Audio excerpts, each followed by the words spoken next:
Did you get what I wanted? I told you trying to get in the lab on a Saturday morning is next to impossible. Which is why I spent the night there.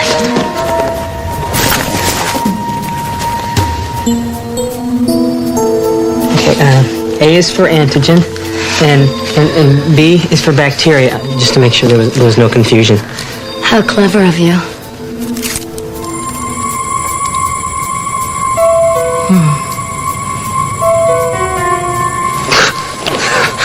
I don't know how you can do that. I wouldn't have to if you had the stomach to give it to me. I'd kill for you. I'd even die for you, Jude. Just don't ask me to give you an injection. You have to have this, you know. Hard to believe a medical grad student afraid of a little needle. Well, I've been that way since I was a kid. Let's go ahead and get it over with. Besides, that's former researcher anyway. I mean, I can't go back to university now. Not after this. I mean, my career's finished. You know, I'm gonna need a bigger cut from this operation, you know. Just to make it worth my while. You don't have a problem with that, do you? Oh, no.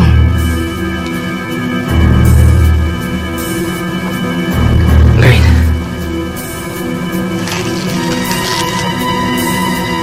I'll make sure you get... Ow. What you deserve. There, that wasn't so bad, was it? Stings a little. Come here. I'll make it feel better. So we're really gonna go through with this? Of course we are. Tell me, did you mean what you said? That you'd kill for me? Die for me? Right now, baby, I would do anything for you. I'm so happy to hear that.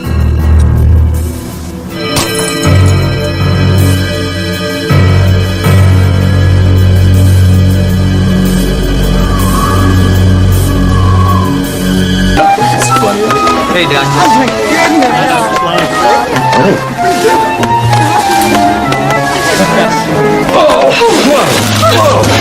What a marvelous morning. I thought you gave up roller skating to work a long time ago. Well, I did, but, you know, I was poking around the garage looking for my old tap shoes. I found these. What if I could handle rollerblades? Did you hear the news? What?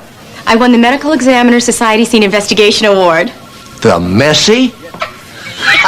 I know it may not mean much to anybody else, but in my profession, it's the very highest order. I always said you were the best there is. I'm glad somebody else recognizes that. Thought you gave up on those. Yeah, well, they're back in again. What if I could find my old skateboard? Oh, you gotta get my back. Ooh, got a real rush going there. You would too if you went surfing in sewer water. Oh, yeah. Another spill at the mouth of Ballona Creek. I heard about it. Yeah, so did I, after I'd been in the water for half an hour. You'll live. Well, that takes you out as the subject of Amanda's next award. What award? I won the Messy. Really? I always thought you were pretty neat. Not messy, the Messy. The Medical Examiner Society Scene Investigation Award. Oh, the Messy. Medical examiners get awards. Only the good ones. Hey, how about I take us all on a celebrate? You know, Mark, your tab at Barbecue Bob's is getting kind of steep. I was thinking of something a little more upscale. Curtis Creek Inn. I'll make the reservations and I'll pay. Okay? All right.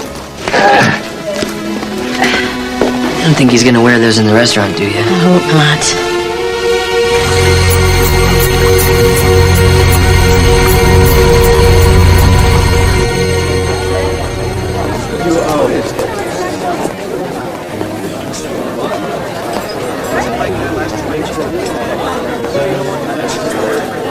Irv? Dr. Sloan. Come on, it hasn't been so long you forgot my first name, has it? Oh, it's good to see you, Mark. How have you been? Well, no complaints. Dr. Jesse Travis, Dr. Amanda Bentley, this is Dr. Irv Downey, who used to teach at the university till he struck out on his own. Yes, he taught a course in microbial pathogenesis, I recall. I audited your course one semester. Dr. Downey is a renowned specialist in communicable diseases. So, how are things in the private sector? Well, still bleeding red ink as usual. Would you like to join us for lunch?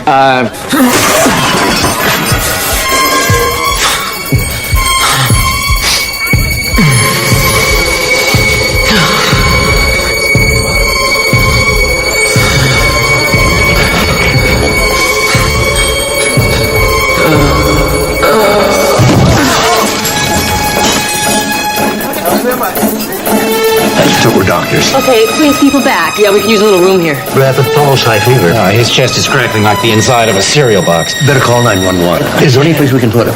The hotel doctor's office is just off the lobby. Give me a hand. This isn't exactly the celebration I had in mind. Dr. Aronson only works for us part-time, but he's always on call. Oh, that's all right. We'll handle this. Well, at least they're well supplied. All right, let's get him on a saline drip. Shouldn't we try to locate his family? Yes, we should, and we should get him to a hospital right away. No ID, just a room key. Let me have that. Can you give us the room number? Yeah, right away.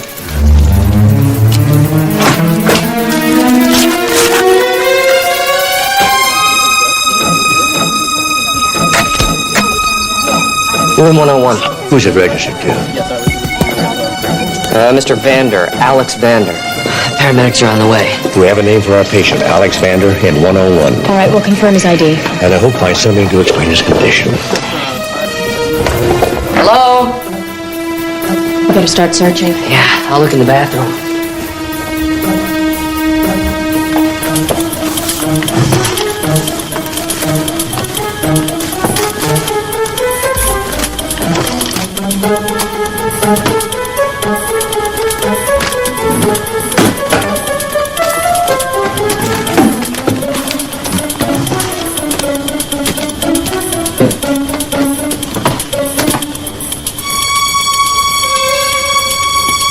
Alex Vander lives in Mar Vista. He's got a student ID card. Apparently he's a grad student at the university. Oh my God, Jesse, stay away. Caution, infectious agent. Federal law prohibits unauthorized use or possession of this biological material. Contents Legionella pneumophila, serogroup 3. Legionnaire's disease. Serogroup 3? I've never heard of a strain like that before. Well, there are many different strains of Legionella. Some are extremely virulent. Some of them relatively benign. This doesn't look like one of the benign ones to me. Jesse, 10 cc's of erythromycin. The ambulance. We can't let anybody in here or let anybody out. We've got to lock this hotel now. Where's Krupp? He's at the front desk. You can lock all these doors, can't you? Yes, but why would I want to do that? We have guests coming and going night and day. Not anymore. Amanda, I'll handle it. we have to put the hotel under quarantine. What? Ma'am, I'm sorry, you can't. That's Legionnaire's disease. Mr. Vander's dying of it right now. Well, if word gets out of this, we're Well, gonna... it's going to get out, all right. We have to notify public health right away. And we should lock those doors before the paramedics get here. It's just more people to quarantine. You gotta help me. It's my wife. I think she's dying. What? I'm Dr. Downey. Take me to your wife. Okay, let's lock it down. Show me that. Here.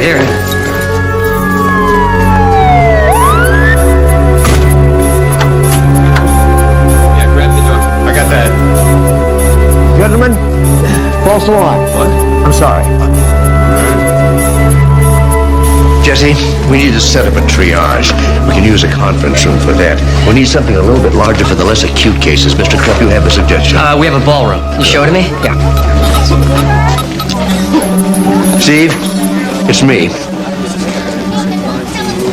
We'll set up a perimeter around the hotel, and I won't have any problem getting a full quarantine. Give me Alex Vander's driver's license number. Yeah, it's N as in Nancy, 6606395. All right, now you just gotta wait for the database. Look, call the Center for Disease Control. Talk to somebody at NCID. Tell them what we got here. All right, what else are you gonna need? Medical supplies, antibiotics, syringes, saline bags, portable oxygen, antiseptic dressings. You know, we might as well prepare for the worst. Look, I'll just load up a full medevac helicopter and get it to you up there. We'll land it on the roof. Good. Tell them not to bring the supplies in themselves. We'll send somebody up after it. All right, here's Vander. No priors. Huh. Not even a traffic ticket. Not exactly the profile of a terrorist. No. Listen, Dad, were you exposed to the bacteria? We have to assume we all were, Steve. Wish me luck. Right. Roll away beds, as many as you can get. Blankets, sheets, towels, washcloths. Empty out the doctor's office. Bring all the medical supplies in here. 104. And ice, lots of ice. Ice, right, got it. Have you ever seen anything incubate this fast? Once, 1992, in Zaire, Ebola. You know, we should thank our lucky stars Dr. Downey's here. When it comes to the treatment of infectious diseases, the best there is. What do you think the odds are that you would happen to be here at the beginning of an outbreak? Wow, what are the odds that any of us would be? Most likely we were, or that disease would be walking out the door and into the streets. Fever, coughing, ataxia. It's hitting her pretty hard. Okay, you're gonna be fine. I've got a room for you over here. How's Bander? Unconscious but stable. Opposite of how I feel, conscious and a little unstable. Doctor? Yes.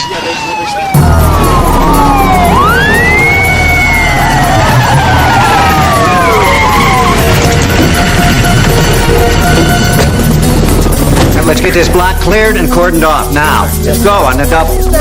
Department of Health? That's right. Let's get those signs up now. Ransom Falls is standing along the south side entrance. 1182, this is Metro 1 Command. This is Lieutenant Sloan, Metro. What's up? There's a guy here who wants to talk to you. Driscoll brought him in. I'm kind of tied up right now, Metro. His name is Beathers, Jim Beathers. He says he's Alex Vander's professor at the university. I'm on my way. That's great. Thanks. Thanks. We can use more blankets. Excuse me. Get some ice, too. Thanks. Are you in charge here? I guess so. Just as much as anybody else. I was told I couldn't leave. Yeah, that's right. In fact, you should probably go back to your room. That is if you're feeling all right. I'd feel better if I could get out of here. I think we all would, but we're just gonna have to be patient, okay? But it's really important. I'm a model and I have a photo shoot. Yeah, it's just gonna have to wait.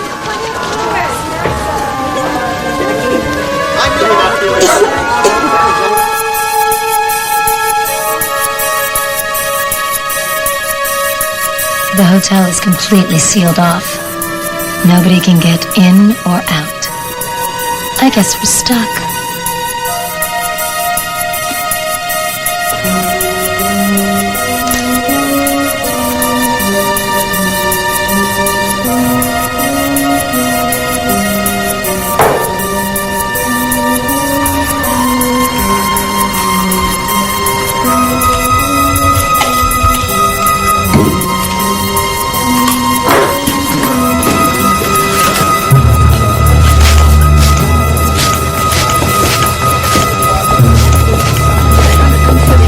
They'll be fine. Maybe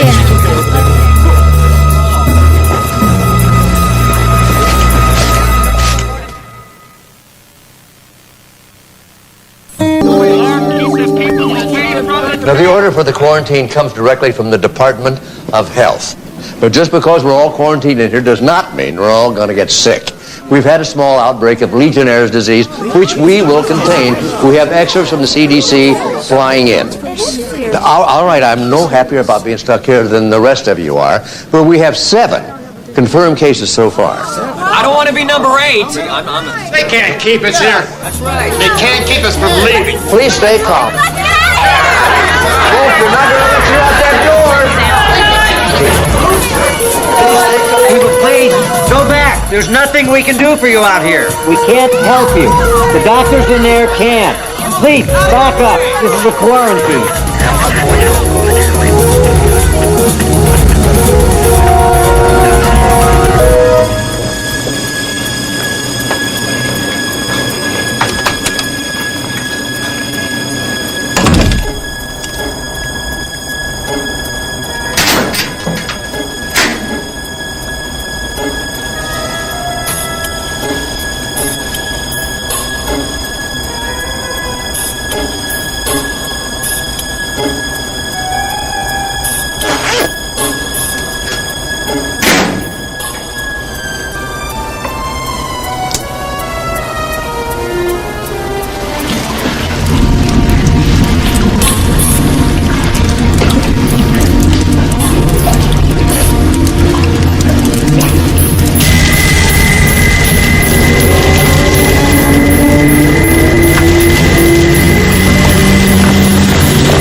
Everything's going according to plan. What about Dr. Sloan? He wasn't part of the plan. No, but he's cooperating. He won't be a problem. Yeah? What about Vander? He didn't tell me he was going to get sick. bet you didn't tell him that either. It was an accident. A horrible accident. Don't worry. There won't be any more mistakes. Soon we'll be together in the Caribbean or the south of France or wherever we want to be. Yeah? Well, that won't happen if I don't get through this wall. Then get busy. I want no foot traffic at all. Keep those people back.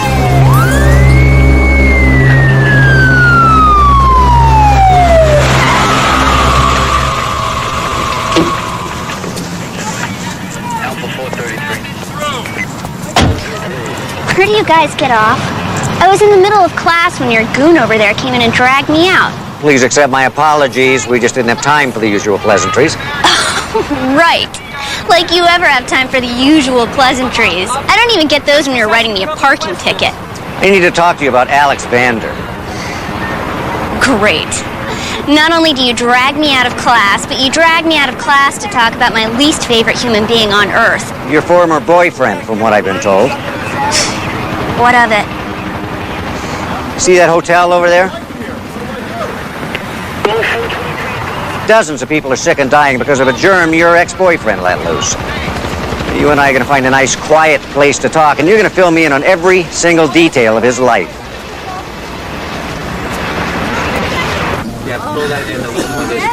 How's he doing? Actually, he's starting to stabilize a little bit. If we could just bring down this fever, we might be able to get him to talk.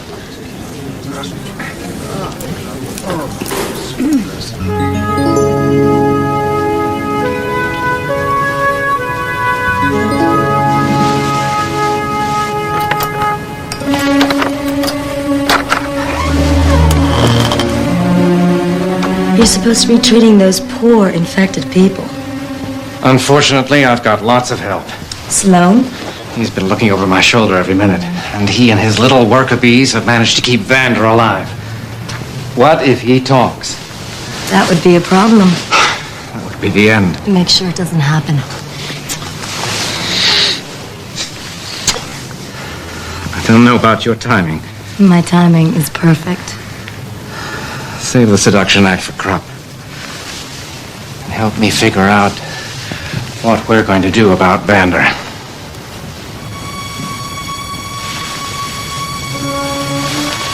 You want me to kill him with another injection of bacteria? Don't tell me you're afraid of getting your hands dirty.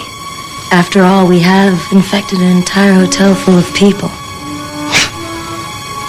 Our little triage area is getting overcrowded anyway. We need the bed space.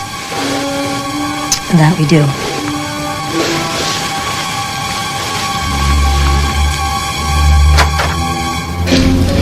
Ariel, What is it? Have you broken through? you wish. I'll be right there.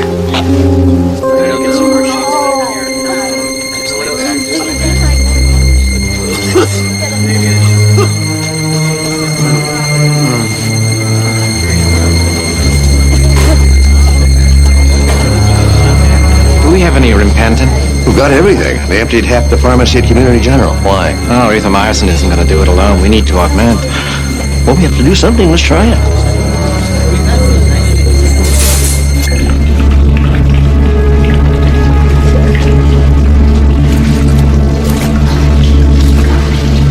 What's the problem? I got a list of problems this thick. You said we only had to cut through an inch. I passed an inch 20 minutes ago. So maybe I was a little off. Yeah? Well, that little bit's gonna cost us another hour. Let's face it, this is a disaster. So it's going to take another hour. No big deal. No one's going anywhere. Everything's going wrong. First Sloan, then this. But we should just shut down and cut our losses. The plan didn't work. How can we give up now when we're just this close to millions and millions of dollars? Are you sure? I mean, it could be 3 inches. Maybe 4. Maybe the security system is better than you thought. Maybe the money isn't even there. Calm down. Go upstairs and make an appearance. I'll take care of this. Go. Be strong for me.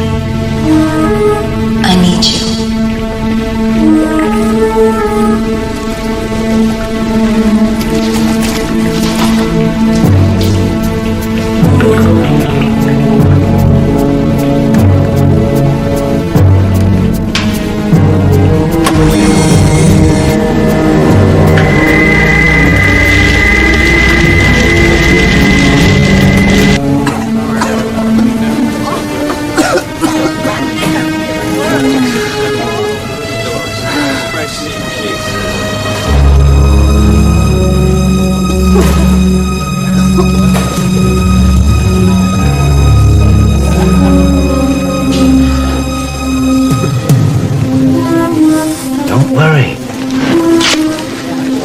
We're going to try another medication.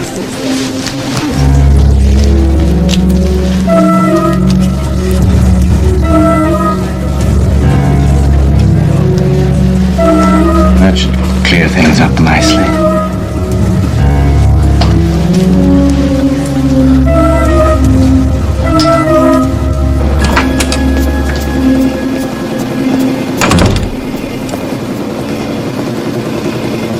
Hello? Yeah, Dad, it's me. Steve, any news? The CDC special flight is in the air with an antigen. Thank God. But maybe 5 hours before it gets here.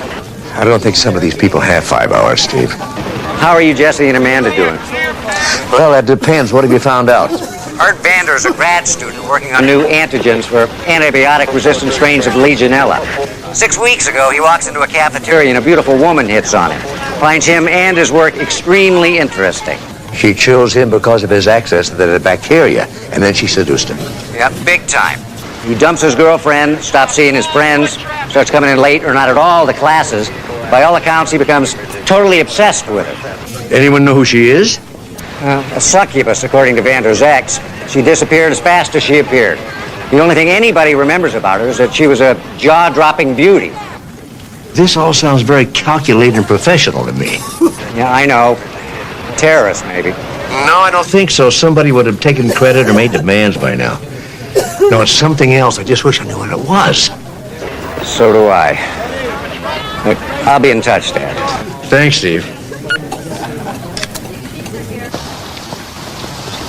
Mr. Krupp. Hello, Doctor. How we doing? Just trying to hold out until the CDC team gets here. What's the matter there? That's just an itch. Just an issue. There's no such thing. I mean, not at ground zero of an epidemic outbreak. You know, I had a rash this morning looked just like that. I got it from surfing. Oh, really? I was down at the beach myself before work. You know, I'd like Dr. Sloan to take a look at that. That won't be necessary. Look. You know that I can't accept that. Please. Thanks.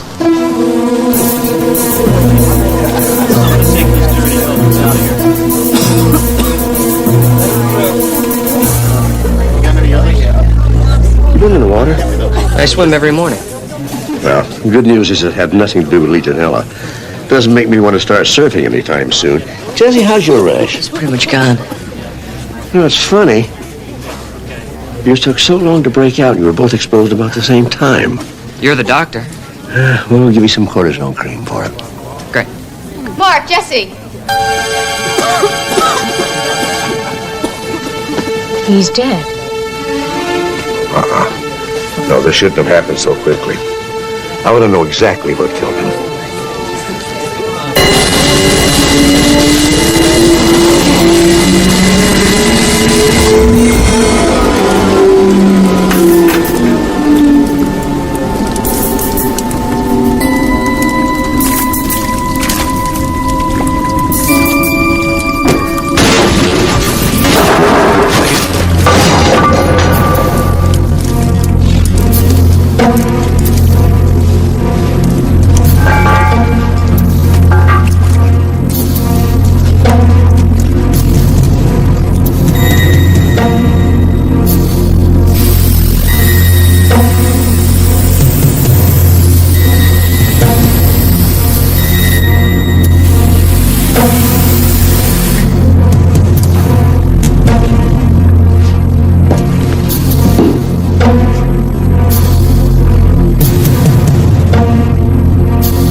I realize this isn't the optimum spot for an autopsy, but I found some intriguing information. Take a look at the slide.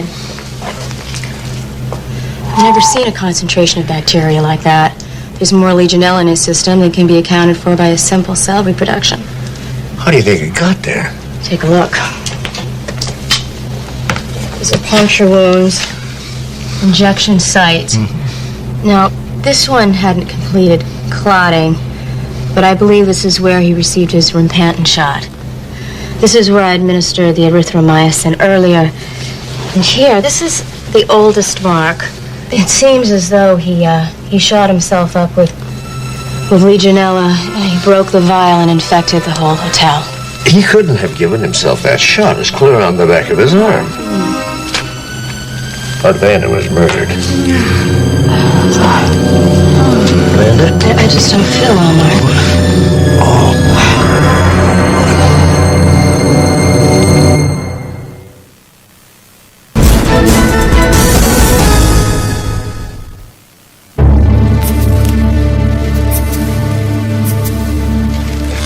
This dame was hoarding more jewels than Princess Margaret. Let's just get what we came here for. The cash and the jewels. Okay, boss. Now, why would someone have this in a safety deposit box? Take it. Why? Maybe it's kinky. Could be fun. I'd rather do it than watch it. What's on this tape is probably very embarrassing. You never know when we might need to augment our cash flow. Judging by our take today, it's not going to be anytime soon, but it never hurts to plan ahead. Does all of this excite you? Yes. Is it the danger? Or the wealth? Or is it me? It's you. There's plenty of time for that later. They're going to start to miss you upstairs. They're so busy with the epidemic, I doubt they even notice I'm gone. But if they do, we're in trouble. Go. I'll finish up here. You found me because you needed someone with the knowledge of infectious diseases. And that's changed, hasn't it? I need you now. Because I need you.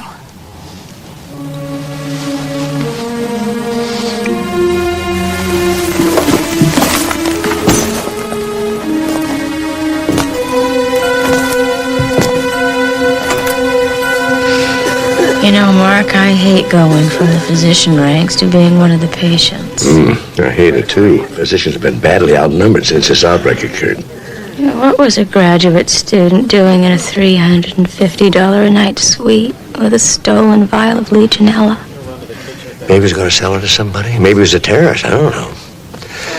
The main priority right now is to get this disease whipped. It's a good thing Dr. Downey was here. Yeah. Maybe too good a thing. Well, it bothers me that an expert on the infectious diseases just happened to be on hand when this outbreak occurred. Mark, maybe we were just lucky, although I sure don't feel lucky right now. Is it cold enough? Yes, that feels wonderful, Jesse. Thank you. You know, with all the advances in medicine, this feels like it's helping me more than all the shots you gave me. Just let me know if there's anything else I can get you. Doctors, I'm not the only patient here. Why don't you help some of the other people? Go on.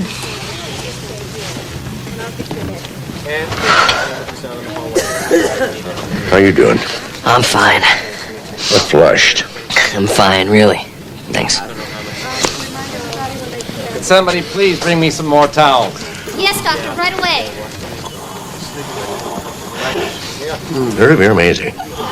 How's that? Well, now the energy you've got. Tell you the truth, I'm feeling a little sapped. So's Jesse. Poor Amanda. Oh, she'll be all right. They all will. CDC will be here in a few hours. I'm mighty happy to see them. Get these people on their feet and then get to the bottom of this thing. Get to the bottom of what? The murder. Murder? Yes. Well, Mark, I think it's pretty obvious what happened. Alex Vander stole some bacteria and it cost him his life. I'm not sure he even intended to murder anyone. Well, maybe not, but somebody intended to murder him. He was deliberately infected. Isn't that strange? The man who's working with the vaccine brings the bacteria and not the cure? What makes you think he was intentionally infected? The autopsy. Autopsy? Yes, I had Amanda perform one. Oh, didn't I mention she's an L.A. County medical examiner? Well, it's lucky for us that she was here. Yes, just one amazing piece of good fortune after another, isn't there?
Are you all right?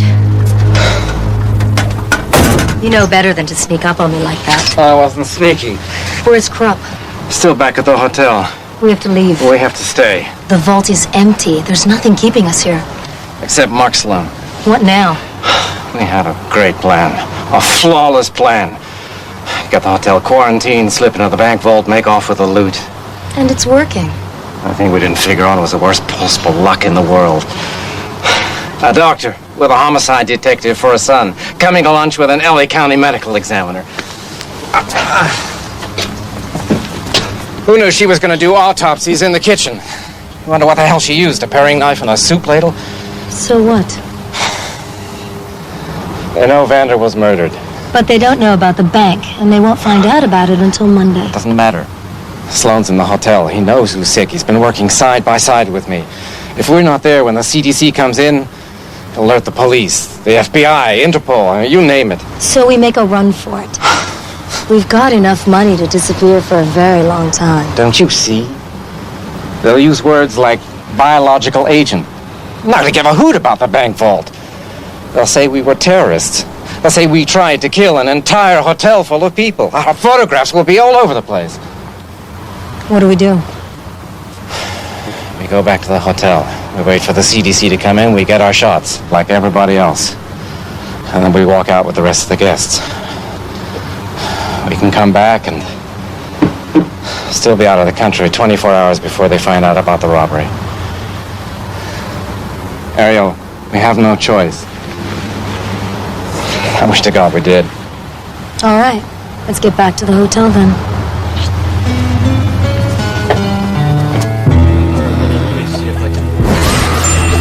Would you like another towel? I'll be right with you, sir.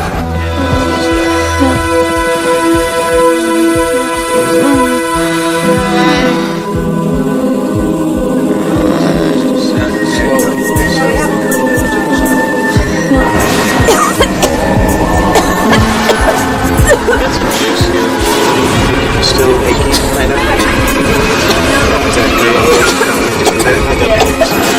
I think you're on board. Yeah. Probably better.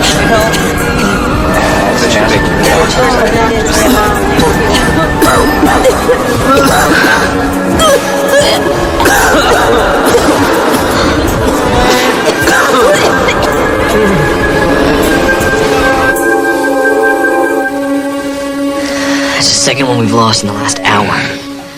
Where is that Anderson? Cameron? Yeah. How's Amanda? She's not getting any better. You're not looking so much better yourself. Like it's just a matter of time before we all get sick if the CDC doesn't get here soon. Herb? It's nothing. I twisted it coming down the stairs. This young lady was kind enough to help me. I'm sorry, I didn't get your name. I'm Ariel. I'm Dr. Downey. This is Dr. Sloan, Dr. Travis. We've already met. How do you do? Hop up and let me have a look at it. No, Mark, it's just a sprain. We've got more important matters to attend to.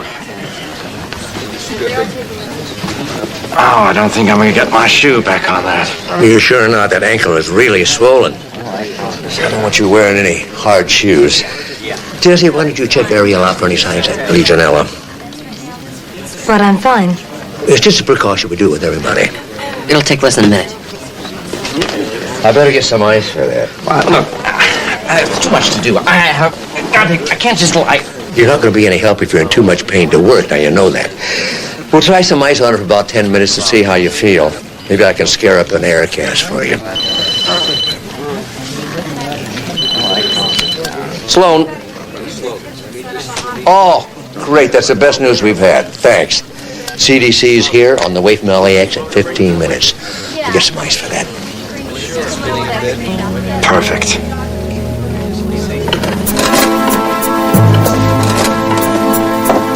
How's it going? We should be patching this up on the other side. We should be on the way to the van right now. No, Downey's right. We wouldn't even make it 10 miles. Look, we didn't plan this thing for 3 months to have a guy like Sloan come in here and screw this up. Forget about Sloan. Pretty soon it'll be just you and me. And Irv Downey. I saw your lipstick on his collar. I smelled your perfume all over him.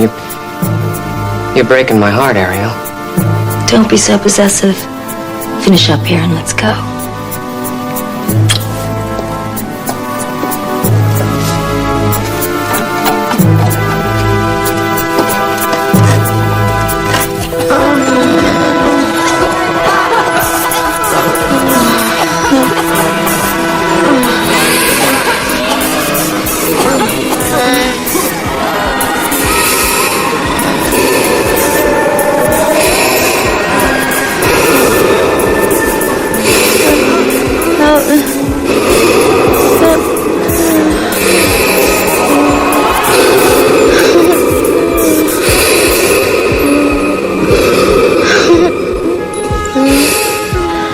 This is Dr. Amanda Bentley.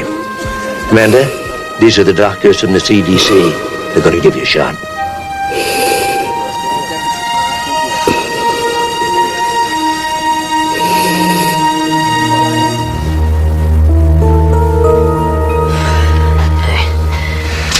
How's Amanda? She's responding to the antigen. I am too. As quickly as this thing incubated, it dies. That's one thing we can be thankful for. I'm just glad it's over. Over? Jesse, it's hardly even begun.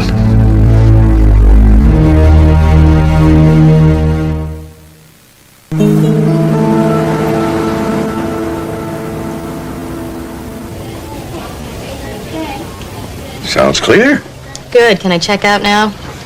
You just checked in. I want you here overnight. You usually ask me that when you want me to run a toxic panel on a murder victim or a DNA match on a suspect. Or check out a suspicious piece of clothing. Exactly. Well, Jesse's taking care of that as we speak. You need a rest. Steve. Hey, don't look at me. There's nothing I can do to help you. Congratulations, Doctor.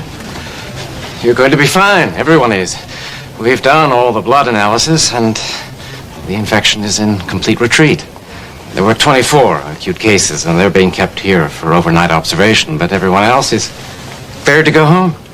Well, it's good you were there, Herb. We couldn't have done it without you. Let's do lunch sometime, okay? You know where to find me. Have you met my son, Steve? No, not that I recall. Did I mention he's with the LAPD? Really? It's a pleasure to meet you. So long. Oh, should we go down to the path lab and see how Jesse's doing? Yeah. I hate when anyone is in my path lab fiddling with my equipment. We'll see that he puts everything back nice and neat.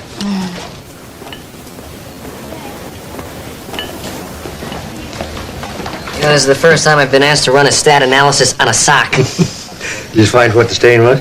Pyracanthaberries. How do you get pyracanthaberries on his sock? I don't know. Is there an old stain? No, still moist when I looked at the ankle. Why are you scratching your hands? Because it itches. See that? You got a rash. It's hardly noticeable. But it's a rash, all right. How long ago did you notice the itching? I know, like a half an hour ago. Maybe I'm allergic to pyracanthaberries. No, I doubt that. It's got to be something else. Dad, where are you going with this? How many pyracantha bushes did you see around that hotel? Is this a trick question? You're supposed to answer none. None. That's how many I saw. Yeah, maybe not in the hotel, but the side street bordering the hotel is named Mockingbird Lane, that's right. It's famous. For its birds? Well, also for the pyracantha bushes that attract the birds. bushes full of berries. But if the hotel was locked down all day, how did Downey get to Mockingbird Lane? Jesse, that's the same rash you had on your back this morning from sewage. I bet if you check that sock, you're going to find some sewage in it. I think Downey went out through the sewer. But why? Steve, can you get me a map of the sewer system for this area? Good.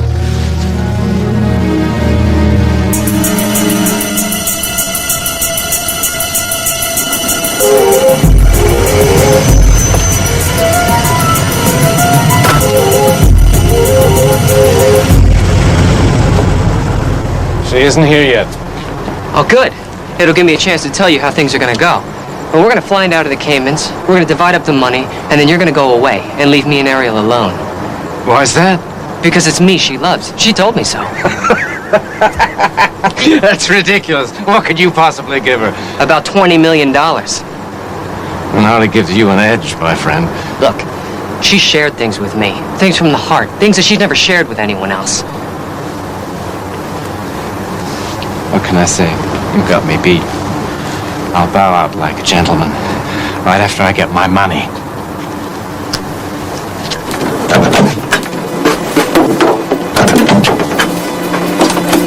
All right. Now take your share and go.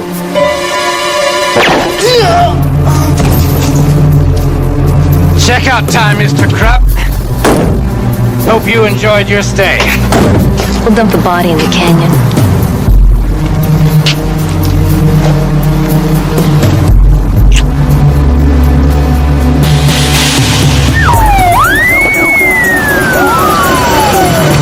Drop your weapons and put your hands on your head. Don't move. Got it. Go around the side of the van.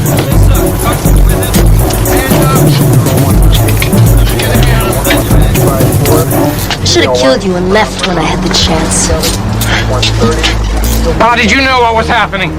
How did you know where to find us? Let's just say we had a rash of clues.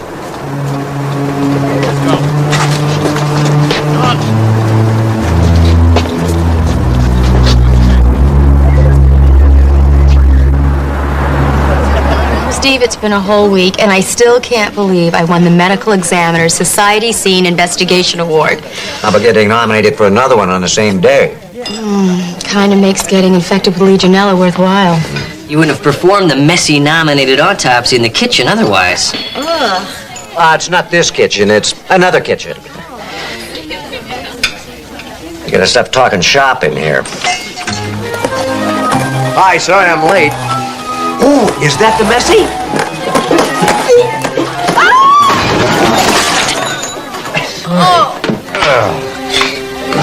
Well, it's messy now.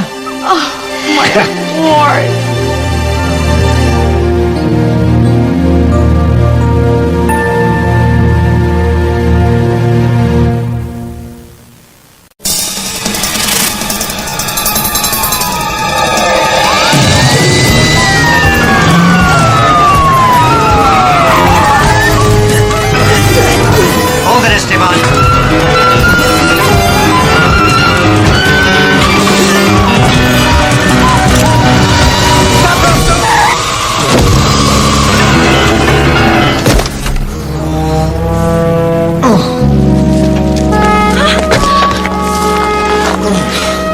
You shouldn't stand behind a car when it's backing out. You could get hurt.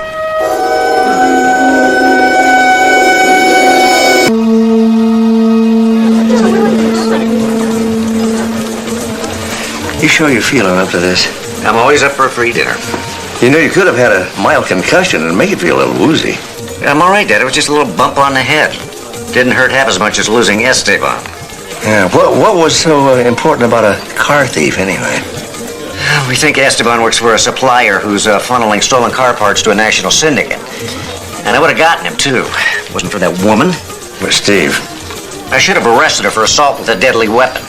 did you forget it? Aiding and abetting a fugitive from justice. You know, reckless endangerment. Let it go. And I would have, too, you know. If I'd been conscious. Steve, it's all over now. You can't do anything further about it, so just relax, have a nice dinner. You're right, Dad. I'm sorry. This is my time to unwind. Work is work. This is my time off. Good. So, what do you recommend? The camel milk soup's a good starter in here. Would you like to order, sir? Yes, we'd like to start with the camel milk soup. Sure. Never mind. You've done enough. You? Paladidi? مشتریمون از دست دادی؟ شما نمیتونی با من اینطور صحبت کنید. آره؟ اخراج. بدرک.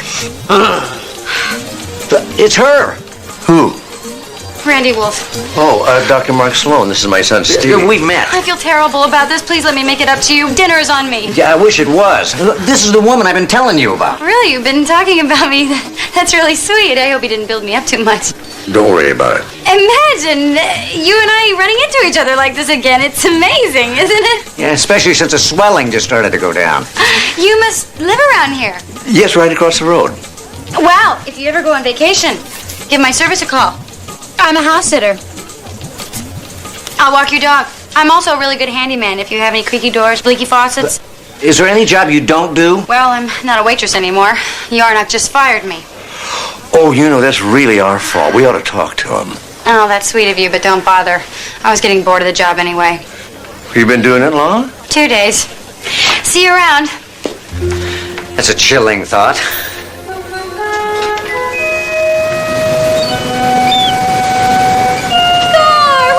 Too lonely. I was dancing all night. Hey, did you miss me? Oh, yes. I've been clubbing all night. Yes. Oh, gotta dance. Only way to let go. Okay, let me give you a pill. All I want to do is curl up in bed, read a little Grisham, and go to sleep. It should take about 2 minutes. Happens every time. Oh, I tell you. I read War and Peace in a week, and it's taken me 4 years to get through the Pelican Brief.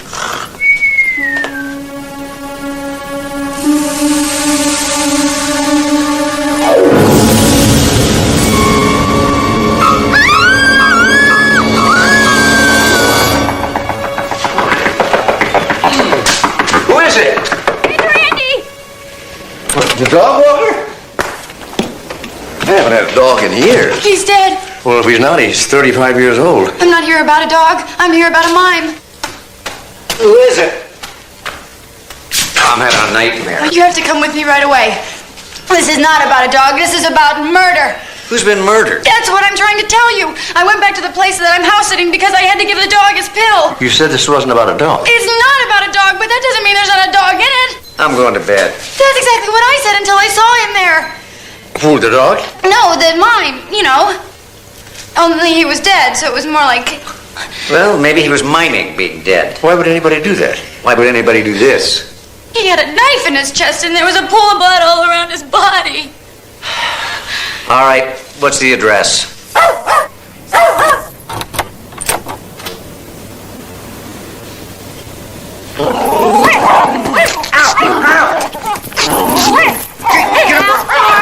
Down. All right. Where were you when I needed you? All right. No. Where's the bedroom? That way. Has he had any shots? Oh, yeah. Where'd you say the mime was? On the bed, you can't miss it.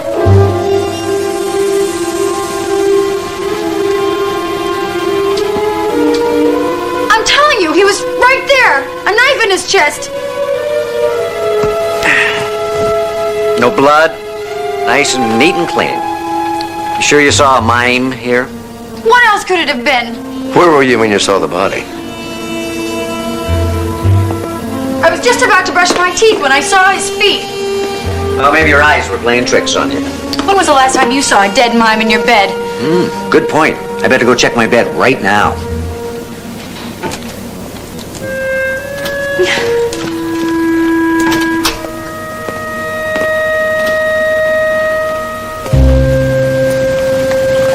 Wait!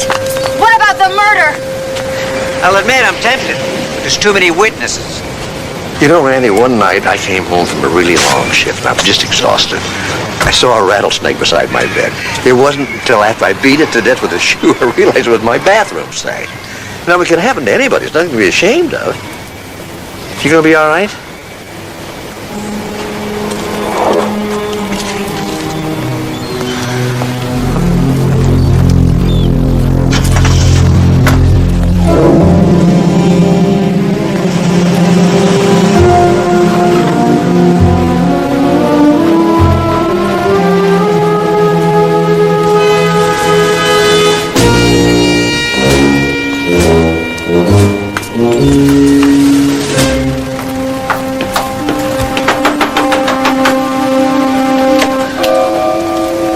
vote. I never give to charity, and I've got more magazines than I can read. What about companionship? Is there someone sharing your bed? Boy, you girls are getting pushy. Still, I've always been a sucker for home delivery.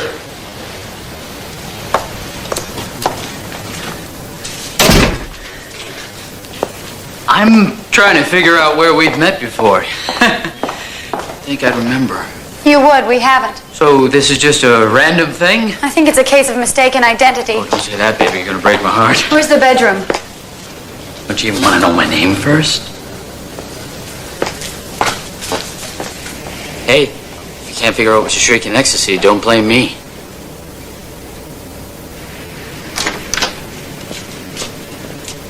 There's nobody here.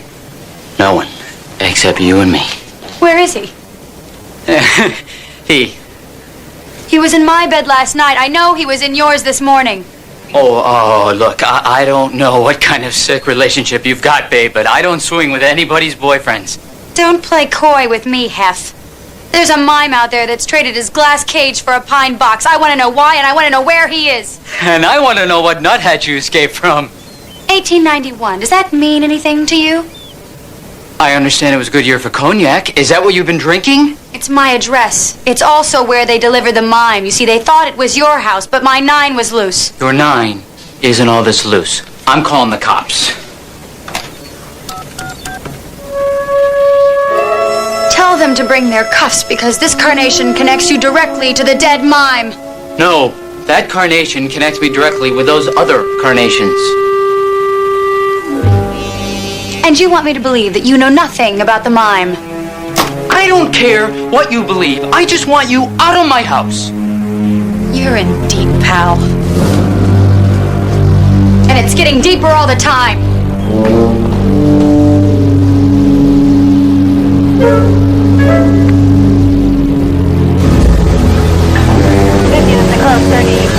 Hi. You know, you gotta love California. Skies, blue waters, and a lot of dead people. I'm not a specialist, but I assume there's dead people pretty much wherever you go. Sure, but some are indigenous to California. Freeway snipings, carjackings, liposuction's gone bad. Yeah, but you can find those anywhere these days. The one that washed up on shore this morning, that was a little weird. How weird?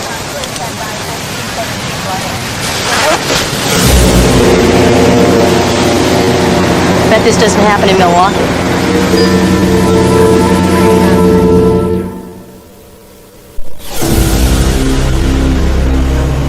Is this the dead mime you found in your bed? It's a long story. It's hard to say. They all look the same. Okay, let's try a different approach. Describe the mime that you saw. Dead, with a big knife in his chest. Well, this is probably the mime because he died of a stab wound right in the heart. He was found in the water? Yes, but I think... Which means you can't backtrack time of death through radiant body temperature. And the lividity indicates exsanguination from the entrance wound, therefore he was probably dependent at the scene. University of Galapagos Medical School, class of 91. Go Iguanas! Amanda, would you translate for me? Yes, he was killed someplace else and then dumped in the water. And based on his liver temperature, I'd say he died in the last 12 hours. I concur.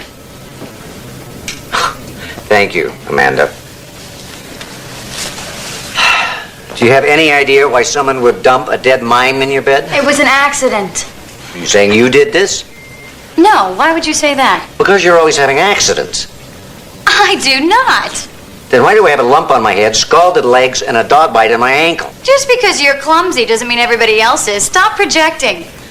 I think the mime was killed in the house by mistake. It was meant for somebody else to find. Who? Come with me. Amanda, would you call my dad? Have him meet us at, 1861 Beachway. Why do you want him there? With her, I never know when I might need emergency medical attention.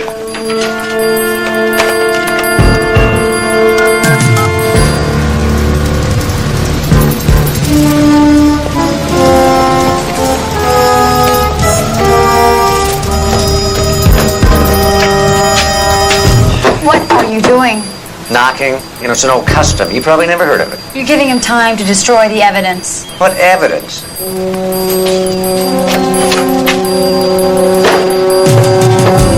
Okay, dirtbag. We got the place surrounded. Grab the sky and kiss the floor. The hell? You! That's right, pal. I'm your worst nightmare. Which gives you and me something in common. Lieutenant Steve Sloan. I want to tell you right now, officer, whatever it takes to put this woman behind bars, I'll do it. I'll press charges, testify, hell, I'll even bribe a judge. You really know how to make an impression on a person. Unfortunately, the young lady is not under arrest. She just broke into my house. Not in time to keep you from flushing the evidence.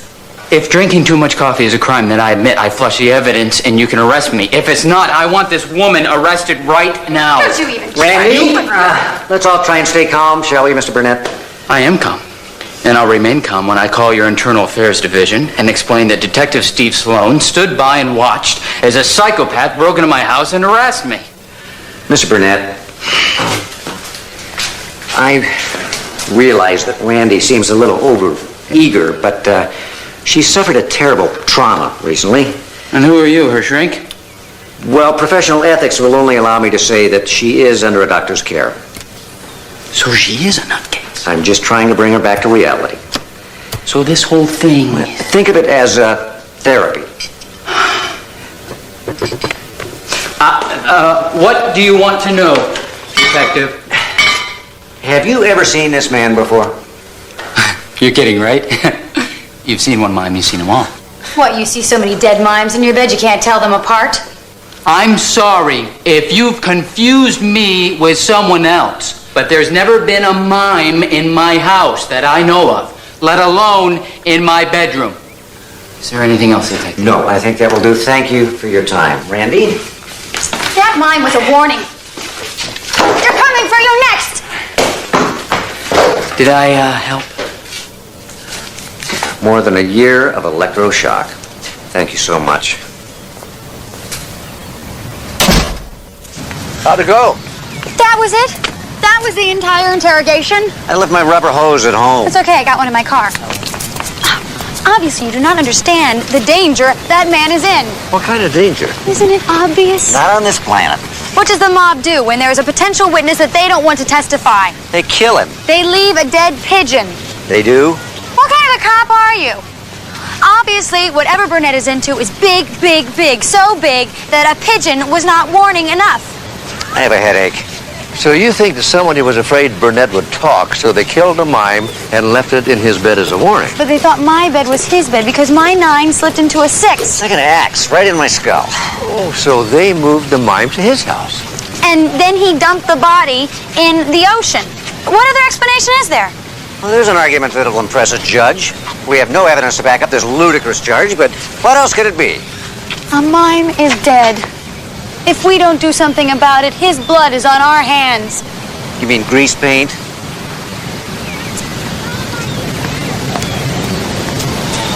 Remarkable. Unbelievable. Well, now, don't tell me you actually think she's right. How's your headache? Better now. She makes some sense. You got any aspirin on you? You know, it sounds far-fetched, I know, but, you know, we didn't believe she had a mime in her room last night. Now we do. I think her theory is worth considering. Fine, you consider it. I'm going to run the mime's fingerprints and then do a background check on Chelsea and Benjamin Drew, the couple that Randy's house sitting for. Something very odd about those two. What? Well, they hired Randy, for starters. And what kind of person names their dog Thor? Could I borrow that picture? What for? I want to see if I can make a mime talk. Good luck.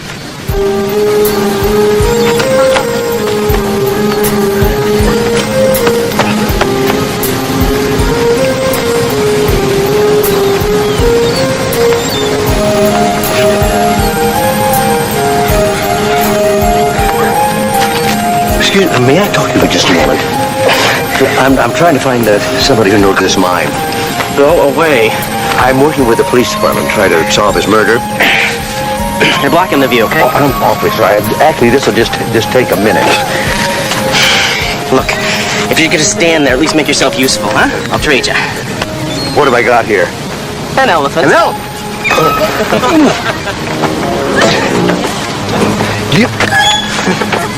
Have you ever seen him before? Yeah, Mitch Huppenhoff. Biggest ego on the Strand and calls himself the Shields and Yarnell of the 90s. Was he? Are you kidding? He's not even the ampersand.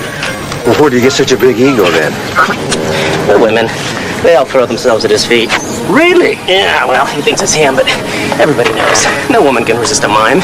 Really? Yeah. Listen, when was the last time you saw him? A couple days ago, in his car. He was gonna keep moving, so the repo man couldn't get to him. Well, where does he live now, do you know?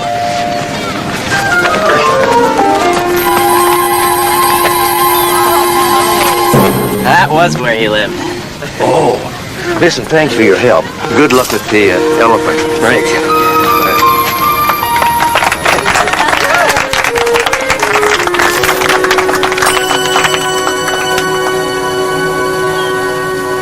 Poor Mommy is so sorry. Oh, honey, it'll be okay. The nice man will make you all better. Be sure you take care of him. All right. Captain Lang. Mrs. Drew, what are you doing here? Saving my dog's life. The connection between master and beast is very spiritual. You were 1,000 miles away in Aspen, and yet you sensed Thor's suffering and rushed back here. No, I was in the kitchen, and I heard Thor throwing up all over the bedroom. And if I had the slightest bit of sensitivity at all, I never would have hired you in the first place. Don't be so hard on yourself. I'm not. Of course you are. You're so full of guilt and remorse that your subconscious is punishing you with hives. Is it? 2 chapters of my doctoral dissertation were about exactly this phenomenon. And what about the phenomenon of the idiot who can't handle the simple task of giving a dog his medication? That really wouldn't fit into my thesis. You were supposed to come here 2 times a day to take care of the plants and give Thor his pills. Which I did. But in between those 2 times, you were supposed to leave. You never mentioned that part. I never mentioned giving my dog an overdose of medication either. I figured some things you were able to work out for yourself. It's lucky for poor Thor I had to come back early to meet with some suppliers. The only reason I stayed here was to give Thor some extra attention. Which required moving all of your possessions into my house? He's very needy. Well, right now he's very sick. And for that I blame you. If you'd like, I could take a look at him. I know some veterinary medicine. You have 5 minutes to gather up your stuff and get out. Your camel has a very nice hump. Could you please direct me to the nearest water hole? जनाब हमें बता सकते हैं कि सबसे नजदीक कुआं कहाँ होगा? If you don't cover your face when you ride, you sure get a lot of sand in your nose.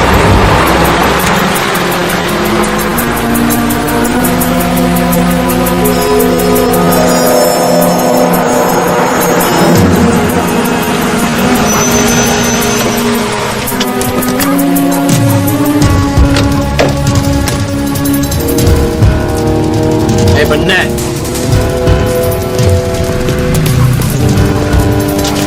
We need to talk. You know why?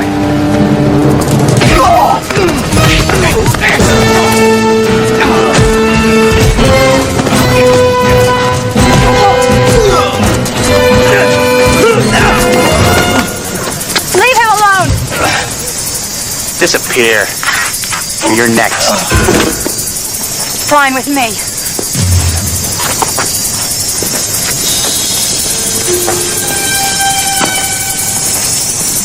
If you want to run, this is your last chance. Okay.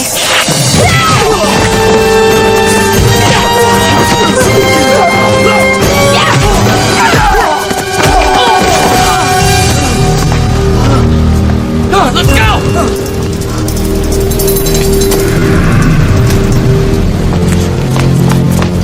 You want to tell me about the mine now? Stay the hell away from me.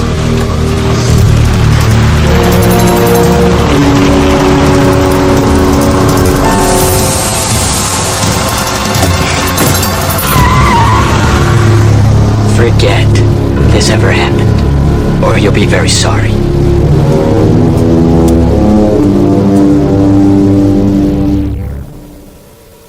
Yes. Welcome home.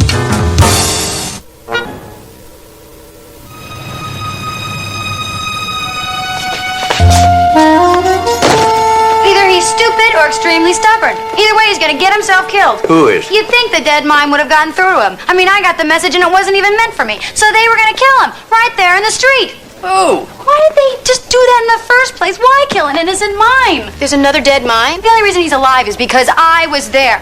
The mime's alive? The mime is dead, Burnett is alive, and I am nowhere. What's going on? I haven't the slightest idea. Why don't you just start from the beginning? Mrs. Drew came back early from Aspen. She found Thor OD'd and me still house-sitting. Poor lady worked herself up so much she broke out in hives. Feeling a little itchy myself. I'm really confused here. Weren't you supposed to be house-sitting? Well, I kind of threw that in for free. I was supposed to come by at 6 and 9 to give Thor his pills, but I've had kind of a roof-over-my-head problem lately. Imagine that. All I did was give Thor some extra TLC. And an extra pill or two. Not on my watch. I take my job very seriously. Which one? What does Sonny Burnett have to do with all this? I didn't have anywhere else to go, so I decided to go stake out his place and brush up on my Urdu. Who? Yeah, well, language, they speak it in Pakistan, I think. It comes in very handy if you use taxis. What happened at Burnett's? He was attacked by 3 thugs, so I took him out. You took him out? I am basically a non-violent person, but those goons from Fallon Exotic Motors didn't leave me any choice. How did you know that they worked at Fallon Exotic Motors? They tried to beat me up and then sped away in a car that had dealer plates and a Fallon Exotic Motor sticker. I don't know these guys, but I think I understand them. Good, then you better go down there and make him talk because Burnett is too terrified to open his mouth. Is it Duke Fallon, that car dealer on TV who shoots himself out of a cannon? He owns car dealerships in 7 different states. I don't think he'd kill a mime and leave him in someone's bed. Don't you understand? Burnett has something on Fallon, and that's why they want him to keep quiet. I ran a check on Burnett. The man is so clean, he's a natural disinfectant. What about the Drews? Did they have any connection with Fallon? None. She's an interior decorator to the stars, and he's an architect. He's still at their vacation home in Aspen, and she goes back tomorrow. Then we better go see Duke Fallon, shake some trees, and see what falls out. Oh, I don't think so. Tomorrow's my day off, and I am sleeping in. But what about Fallon? What about the thugs? Randy, we can discuss all this tomorrow. In the meantime, do you have a place to stay? Yeah, sure. Don't worry about that. Okay. Okay, bye.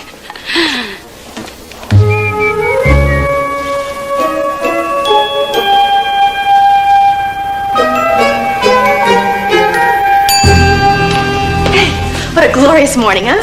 Is it morning already? Santa Ana's have blown all the smog out of the sky. It's crisp, it's clear, you can see the mountains. Oh, I just want to see my pillow. But since my shift doesn't end for another 3 hours, I'd settle for the bottom of a coffee cup. you know, it's days like these that make you want to go out and embrace the day. Carpe diem. Looking at dead people. I don't see it that way. You know, I get the satisfaction of helping people. What do you get from chopping up corpses into little bits? Challenge of diagnosis without the responsibility of treatment and 8-hour days. It's too late to change specialties.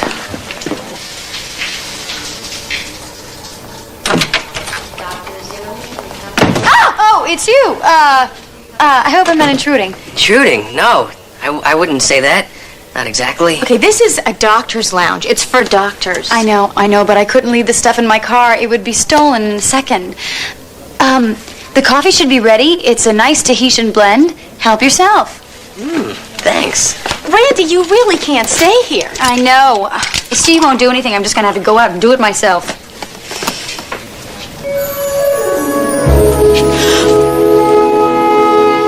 As the Maharaji Bab teaches, you are the only one you can be. Without you, you can't be you. You know? Yes, definitely. Okay, let's break it up. This conversation can continue at a later time. Thank you for the coffee. Bye. And suddenly I'm wide awake. Come on. The lady is right. I mean, you don't see a lot of gremlins on the road anymore. But I'll tell you why that is. Because... Service Department, line 3. Because collectors, they're snapping them up to put on display. Yeah. They don't want to drive such a precious piece of automotive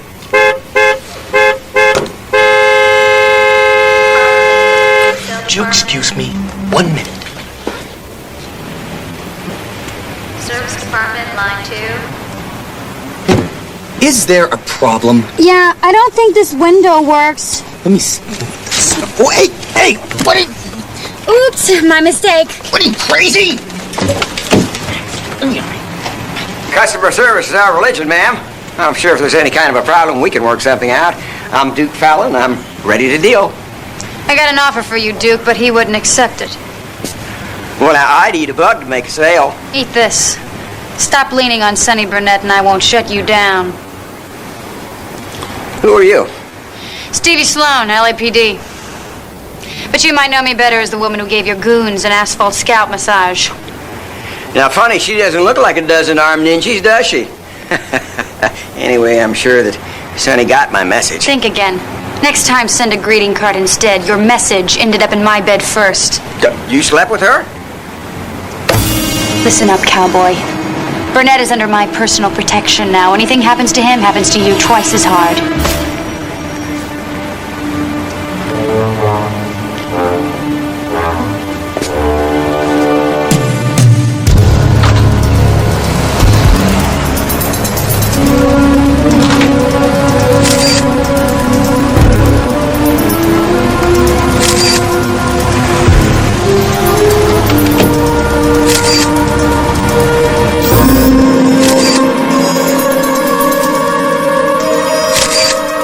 All coming together now.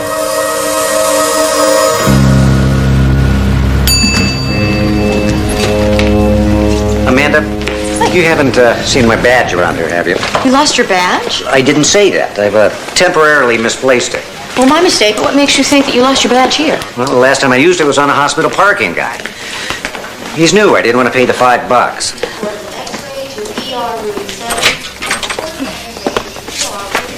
Looks like she made herself right at home. Would you prefer if she were at your place? Good point. Let me look around, Amanda. I know I must have left it in here somewhere. Sure. You know, Steve, don't you think you're being a little hard on her? I mean, obviously she's a little eccentric, but not that bad. Are you kidding? Ephraim Connors, FBI. What the hell? Oh, you don't know what we're doing here. You don't know what we want. You're surprised, outraged, and innocent. Now that we're past all the boring preliminaries, you can start talking. What about? About Sonny Burnett's stolen car parts operation and the cop who does his dirty work. Now's the time to decide if you want to be a federal witness or a federal prisoner. I don't know what you're talking about. You and your accomplice conspired to let car thief Enrico Esteban escape because he's one of Sonny's best suppliers. What accomplice? And when Duke Fallon pressured Burnett to stop selling parts to other dealers, who shows up to muscle Fallon? She did.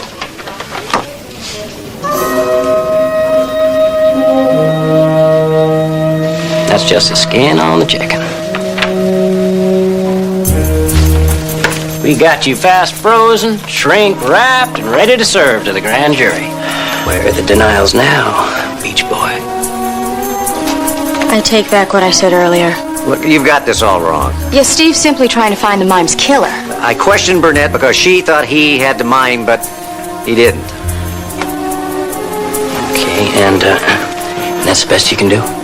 My client isn't saying another word. Boy, now since when are you a lawyer?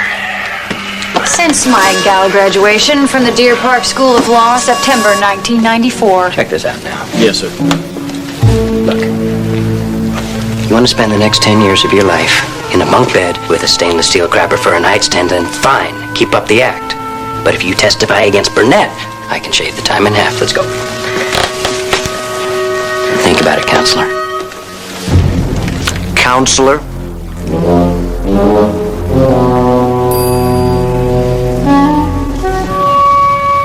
This is not my fault. You stole my badge. Only because you weren't going to do anything about Duke Fallon. It's a criminal offense. Well, someone had to shake up Fallon or we'd have never found out anything. There had to be a better way, Randy. The important thing is that I have seriously rattled Fallon. Oh, and me too. Thanks to you, my career's at stake. Don't worry. Careers are easy to come by. That's it. You're under arrest. Randy has a point, Steve. At least we know what's going on. Thank you. But what you did was inexcusable. You've gotten Steve involved in a nationwide car thieving conspiracy. I just wanted to find out who killed that poor mime. Well, nobody doubts your intentions. I do. Just your methods. So now what are we going to do? I think the only way we're going to crack this ring is to do it ourselves.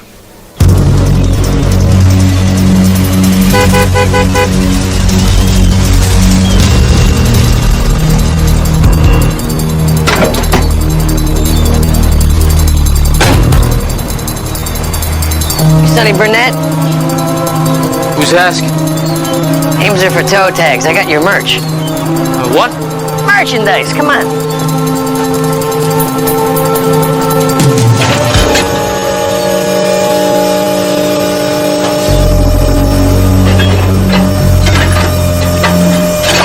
Esteban told me you wanted only high-end merchandise straight off the showroom floor, so I got a Saab back there and a Mercedes. Some assembly required.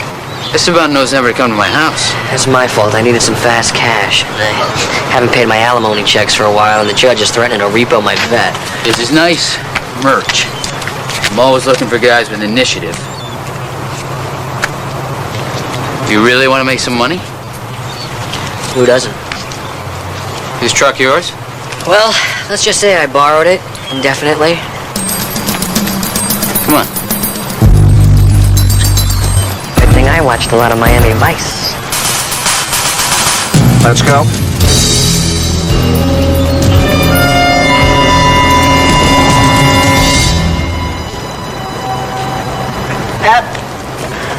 Sorry I'm late. I was cutting in some new spots for my Arizona dealership. I'm getting too old to crawl into that damn cannon. Stop being a celebrity. Yeah. Now, we have so many trade-ins that even I am in the garage. Setting back odometers, switching out good parts for bad parts. Success has its price. And I have mine. Oh, I know. Steph won too. Well, I didn't think you were worth that. Until I found out you had cops on your payroll. It's a top drawer operation. I respect that. You ready to deal? Always. You won't be needing to go to the ATM for a while. He won't be needing cash where he's going. Neither will you. You're under arrest. You're making a big mistake.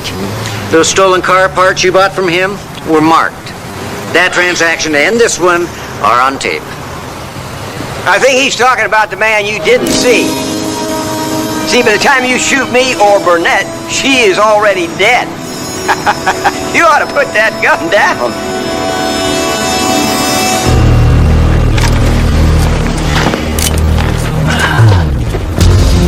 You brought your cannon. Was this your idea of a big move? Not even close. You're under arrest, Duke. Jack Crocker, LAPD. Congratulations, Sloan. You just ruined 3 years of undercover police work.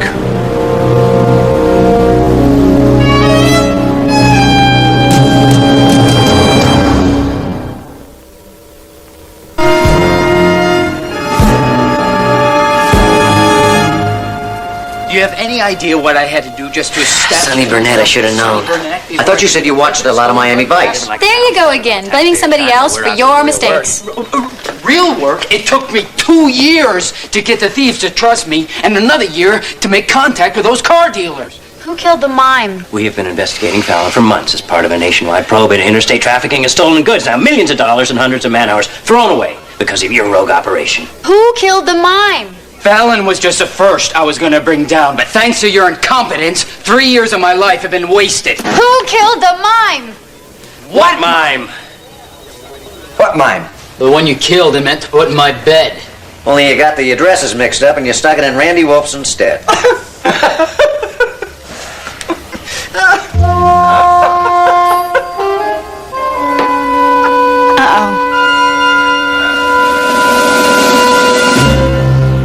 I can't believe it. We're right back where we started. With one dead mime and no answers. Well, you did uncover a stolen car parts ring, and you brought a criminal to justice. I don't think the LAPD and the FBI see it that way. Oh, I was kind of counting on them for a recommendation. For what? A job. It's not like I can have people call Mrs. Drew. I nearly killed her dog and made her break out in hives.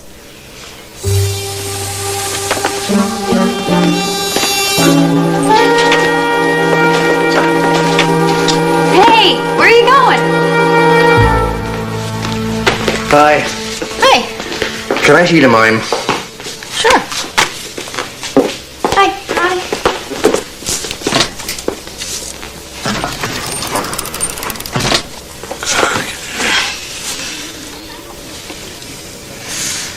Did you see any other injuries besides the stab wound that killed him? No. Have you got the clothes? Yeah, they're over here.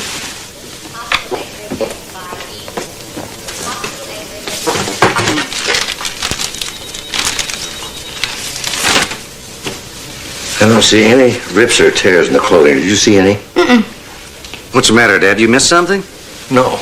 No, nothing at all. Then why are you smiling like that? Tomorrow I'd like to go by Mrs. Drew's and have another look around. I think the secret of this whole murder has been right in front of us all along. What? Excuse me. I'm going home and going to bed. Without even giving us a hint? Good night, Randy. But, Don't worry about it. He does that all the time. I think he takes perverse pleasure in keeping me completely lost. I can understand that. You can?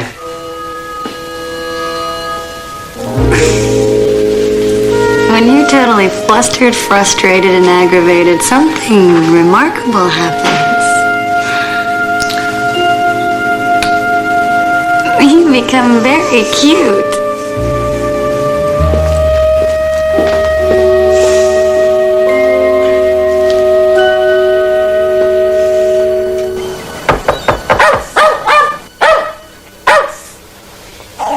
Who is it? Dr. Mark Sloan.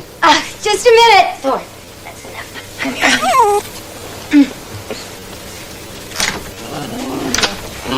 Is it safe? It takes a few visits before he accepts you as friendly. In the meantime, I better watch my ankle. Listen, thank you so much for seeing me on such short notice. Oh, glad to help any way I can. Why do you need to take another look around? Well, to tell you the truth, first time around, we didn't take Randy on that seriously. All I asked her to do was give Thor his pills. What does she do? She moves in, gives Thor an overdose, and gets us involved in a murder. Next time, it is club doggy for you. Go on, honey. Get in your bed. Oh, he's such a good boy. Go ahead. Thank you.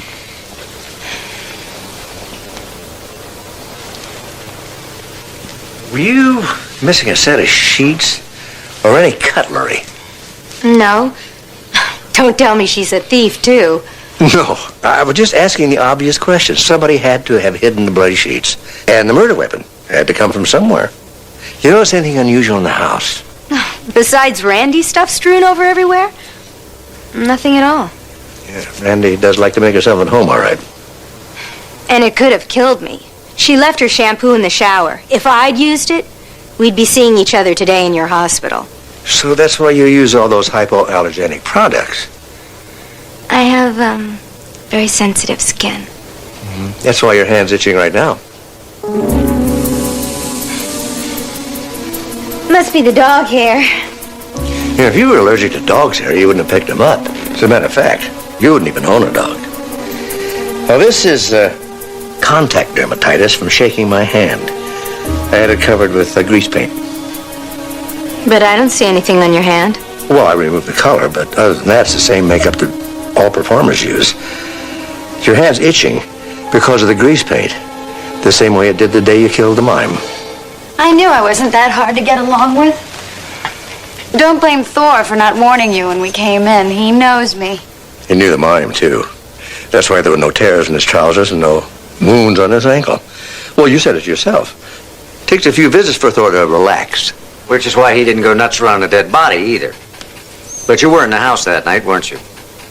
You thought Randy showed up at 9 and 6. You didn't expect her to walk in on you that early in the morning. So you hid. And when she was gone, you ditched the body.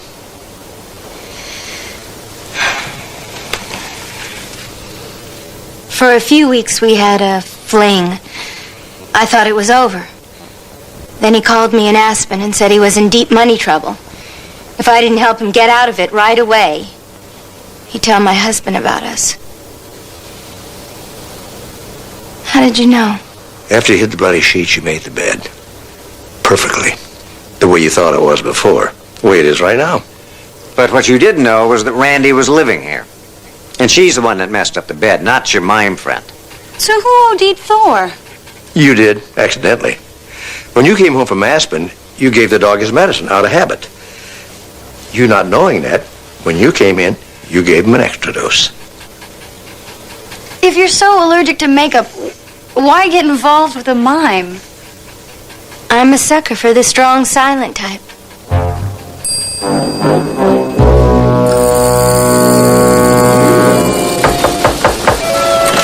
Oh, it's you.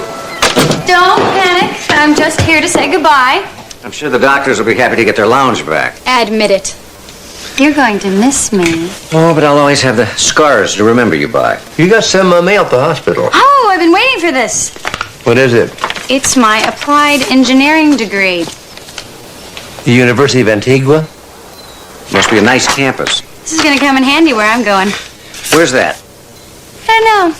And that's exactly the way I like it. Well, thanks for everything. Goodbye.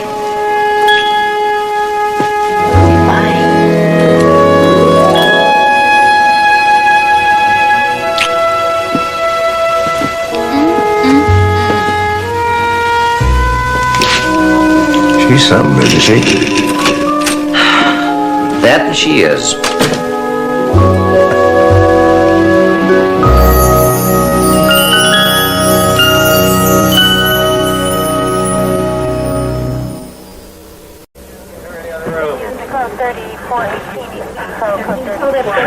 What do you got? A headache, lower back pain, and bags under my eyes that would qualify as luggage.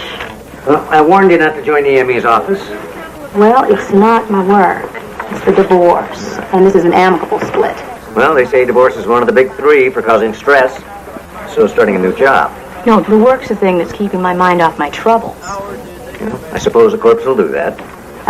Janet Detmeyer.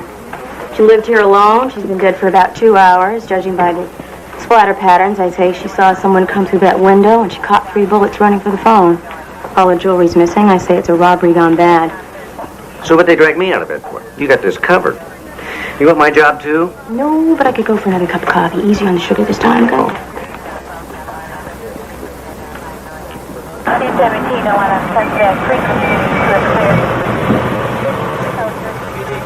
Councilman Watson show up yet? This early on a Saturday? He likes big ticket murders. Weekdays, 9 to 5. No sound bites here. It's his wife in the body bag. She ditched him a couple months ago, started calling herself Miss Something or Other and wearing a wonder bra. We've been trying to reach him on the phone. There's no answer. We're headed over there now. Let's go.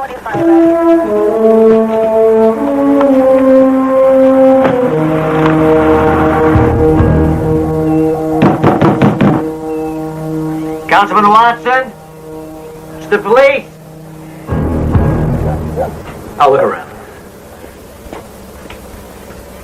How long are we going to stand around out here making noise? You got a better idea? We go in. Without a warrant and without probable cause. Watson's on the police commission. I hate to hear one of your bad ideas. Hey, you want to see this?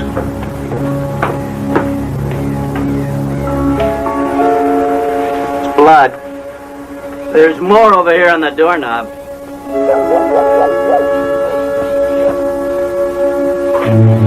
Maybe we ought to knock louder this time.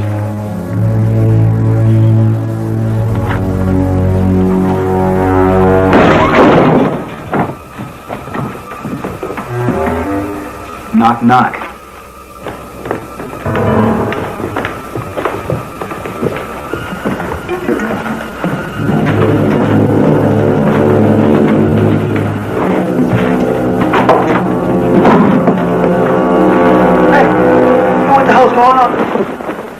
Who are you? Steve Sloan, homicide. No wonder he didn't hear anything. Sleeping pills, huh? How many of these did you take? I don't know. 3 or 4. What the hell's this all about? Blood in the sink in the bathtub. Maybe you had a nosebleed. Chief Masters, do you really believe that Councilman Watson is capable of committing such a vicious crime? Let me just say this. I have the highest regard for Mr. Watson, although I do believe that he is quite capable of doing anything to promote his own personal interest. Well, some people are going to say that this arrest smells of a personal agenda. I would say half of those people work for your newspaper, ma'am. I'm also quite prepared for them to call this a battle over the mayor's office, regardless of the fact that neither Mr. Watson nor myself have announced our intention to run. So you truly believe that Councilman Watson is guilty? What, corruption? Personal and professional? Yes.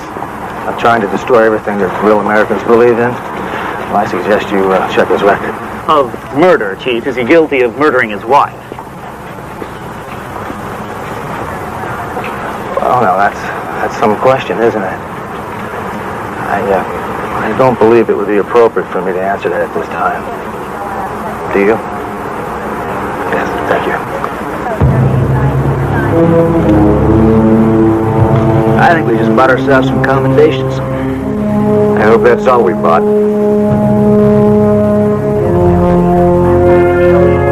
You know me, Mark.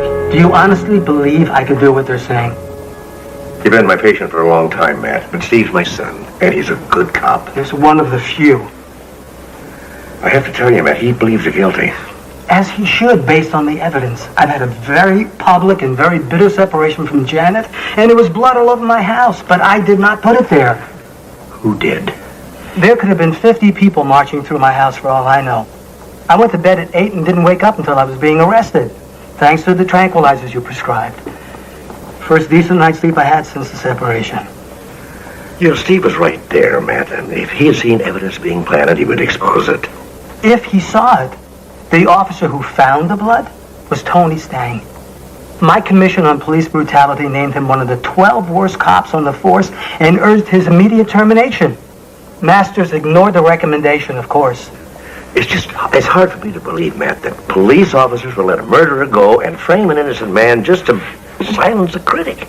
How about to protect a corrupt power structure from the one man who stands a chance of bringing it down? Thank you for seeing me, Captain Pike. I just talked to Matthew Watson.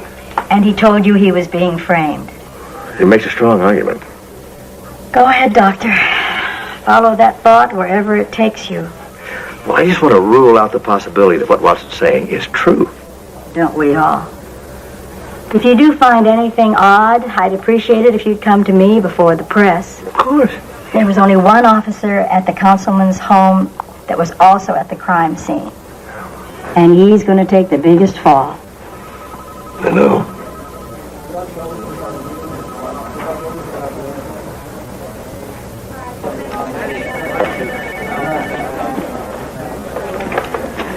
You expecting a siege? Matter of fact, we are. Watson says he's framed. 10 seconds later, your dad's down here trying to prove it.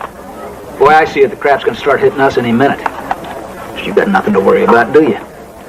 My father's Watson's doctor. It's just a courtesy. Yeah, and my dentist is on the way down here, too. What chance do we have against a city councilman and his powerful allies? All my father wants is the truth. We know what happened out there. You got nothing to worry about. Oh, so the truth is going to protect me. I feel so much better already, don't you, Fred? I'll feel better after I fire a couple of dozen rounds at the shooting range.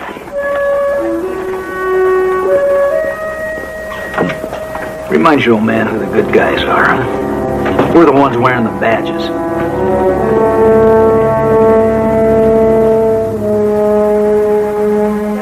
Put them on there, too.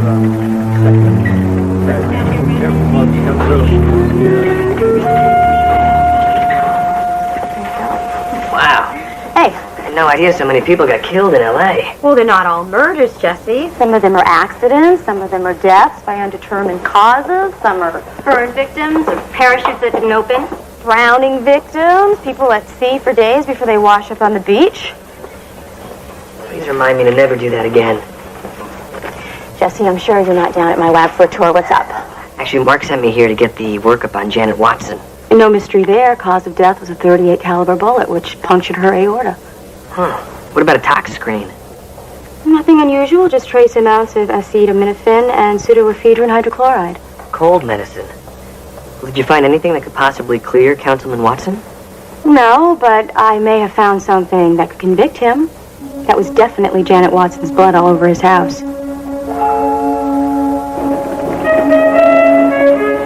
Doesn't look too good.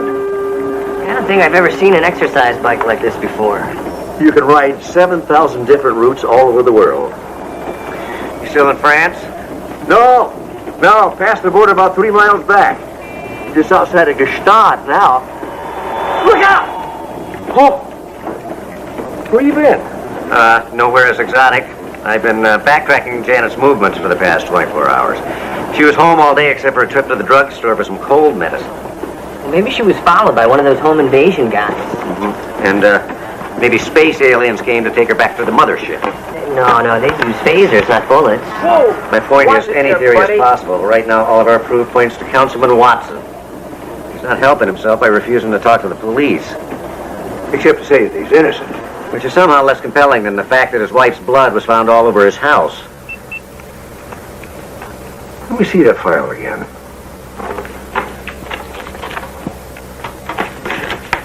I think we may have missed something.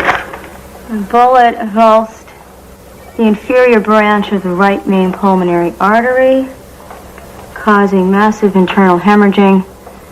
Death. That's it for you, Mr. Fitz. Who's next? He's the last one. There are no more bodies? What about the 5-car pileup? You cleared that up before lunch. Well, let's do them again. Maybe we missed something. That's what we did after lunch. Well, let's fill out the report on that drowning victim.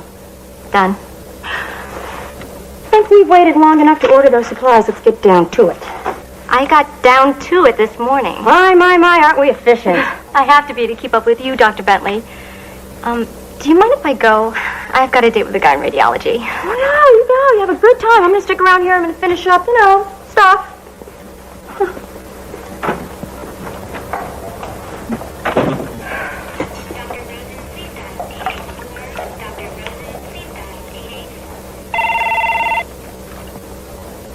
Dr. Amanda Bentley, staff pathologist, adjunct county medical examiner. What have you got? Amanda? I'm sorry to bother you, but did you do a tox screen on the blood samples found at Councilman Watson's house? Sure did. Came up clean. No drugs or preserving agents? Nothing at all. Okay. Thanks, Amanda. Well, hold on. I'm happy to do the autopsy over again if you like. Well, no, that's not really necessary. Are you sure? I don't mind. No, I appreciate the offer, Amanda, but I got what I need here. I appreciate the work.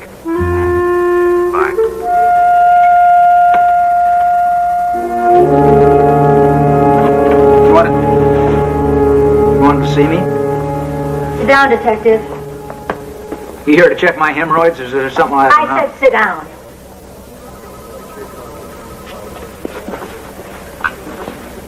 I never liked you, Stang. I fight for you because you clear cases. When Watson's commission called you dirty, I persuaded them you were just being over-enthusiastic. Made sure you kept your job. I never got around to baking you a batch of cookies. Shut up, Stang. Being a cop in this town is a lousy job. But if you do it right, I'm not going to make it any worse by busting you over the small stuff. That's what makes you such a hero to all us little guys, Captain. You have one chance to save your badge here, detective. You want to take it or you want to mouth off. As long as you're clean, no one's going to mess with you while I'm around. But if you're dirty, nothing you can do... Who says I'm dirty? What does he know? Right now, I just think that you framed Councilman Watson for murder. You think? I don't have to sit here and listen to this crap. You had a motive. You hated Matthew Watson. Look, I admit, I crossed him off my Christmas list a long time ago. But you find one cop in this department who likes that guy. Go ahead, Pike. Tell me you voted for him. You had motive, and you had opportunity. You were the one who went out behind the house alone and found the blood on the steps, and you found the blood in the bathroom. Now, where do you think I got all this blood? Oh, wait. Your son must have given me a big dripping swab from the crime scene, told me to go paint the place with it. Well, that's where you made your mistake. That blood didn't come from the crime scene. What are you talking about? Janet Watson was taking cold medication. There was no sign of it in the blood at Councilman Watson's house. It means the blood didn't come from Janet Watson the day she was killed, but sometime before. That's premeditation. And murder one. I want to see my PBA rep. That's the way you want it. If you want to talk, I'm willing to make a deal with you, but it's a limited time offer. I want your answer when I get back.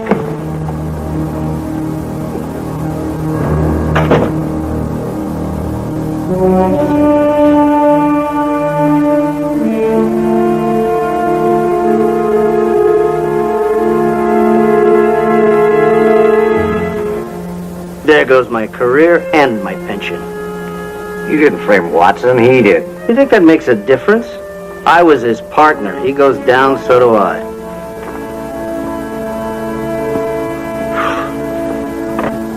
Councilman Watson was just released 10 minutes ago, and he's already scheduled a news conference outside City Hall tomorrow morning. If he really cared about this city, he'd keep his mouth shut. Well, his wife was murdered, his reputation ruined. You can't blame him for trying to get it back. You don't have to hold a press conference to do it. The public already mistrusts us. Exploiting the situation, he's just making things worse. You get bloody up there. You're going to be right in the middle of it. I made the bus with Stang and Halloran. I'm already in the middle of it. Doesn't help that your father brought down a fellow policeman. I'm afraid I made a pariah out of him. Stang was dirty. The rest I can live with.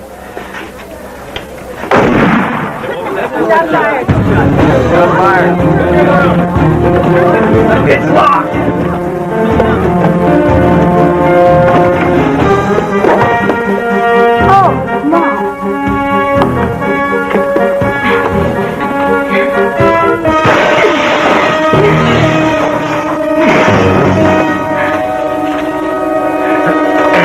I'll get the door.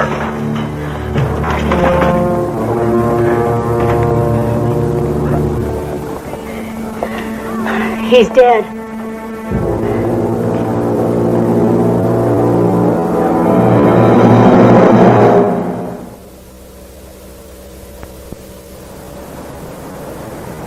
You couldn't have known what he'd do. I shouldn't have left him alone. He was a cop. There was no other choice. Maybe. Where the hell did he get the gun? Could have been his throwdown weapon. He kept it in an ankle holster. Never know when you might shoot an unarmed suspect and need a weapon to plant on him. Guns have a habit of disappearing even if they're there. You've been on the streets, you know that. Get Stang's gun down to ballistics. And spread the word that any officer in my precinct carrying a second weapon better lose it today. Dismissed.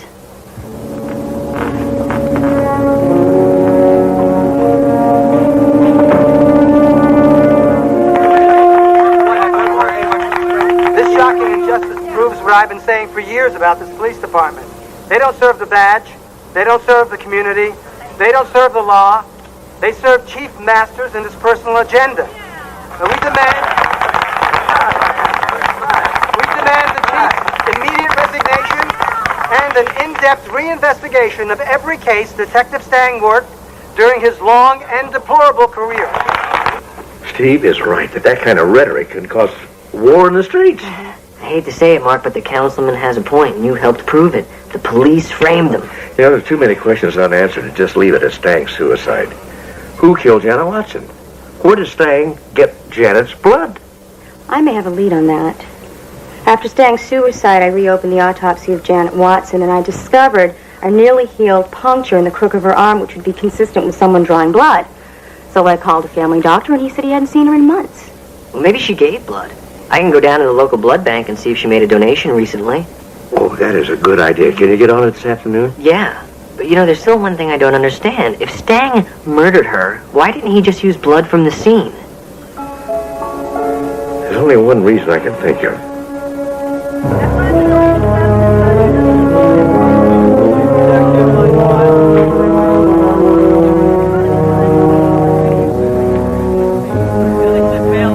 She's talking to the chief, huh?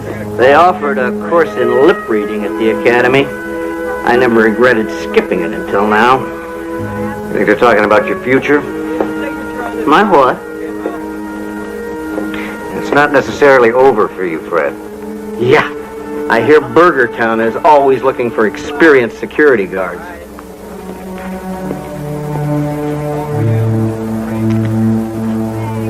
And that's what I feel about that, Captain. Lieutenant, aren't you aware there's a meeting going on in here? Yes, sir. I'm sorry. I asked Detective Sloan to bring me the ballistics report on Stang's gun as soon as it was ready. I see. Yes, may I? Thank you. Have you seen this? Yes, sir. It appears that Stang's gun was the same weapon used to kill Janet Watson. I can't believe it. Who else knows about this? No one, sir. The techs didn't know whose gun they were testing. Good. Let's keep it that way. Are you thinking of trying to bury this? I mean, if Stang really murdered Janet Watson, then we have a case. Captain, this is an ongoing police investigation. We will announce the results when we have the entire truth. Word gets out. It always does. And then we look as if we have something to hide. Lieutenant, when Officer Stang entered Councilman Watson's house, where were you? Right next to him, sir. And who made the actual arrest? I did. And who was in charge of the ballistics report on Officer Stang's gun?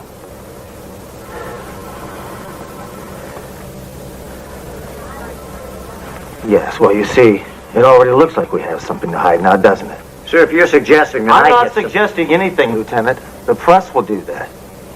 And the suggestion that there's a police conspiracy to murder Janet Watson and blame it on her husband is enough to sink us all. That's why we should come forth with everything we know as soon as possible. Captain, I don't think I need to remind you that it's taken this department 5 years and 3 police chiefs to get over the last scandal we had. I don't believe we could withstand another one. You may bury that.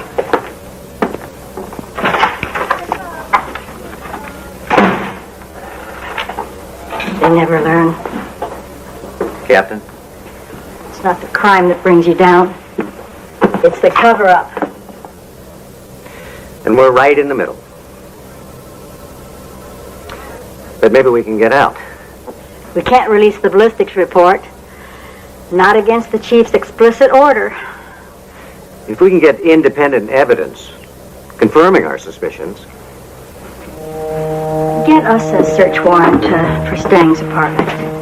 And, Steve, do it quietly.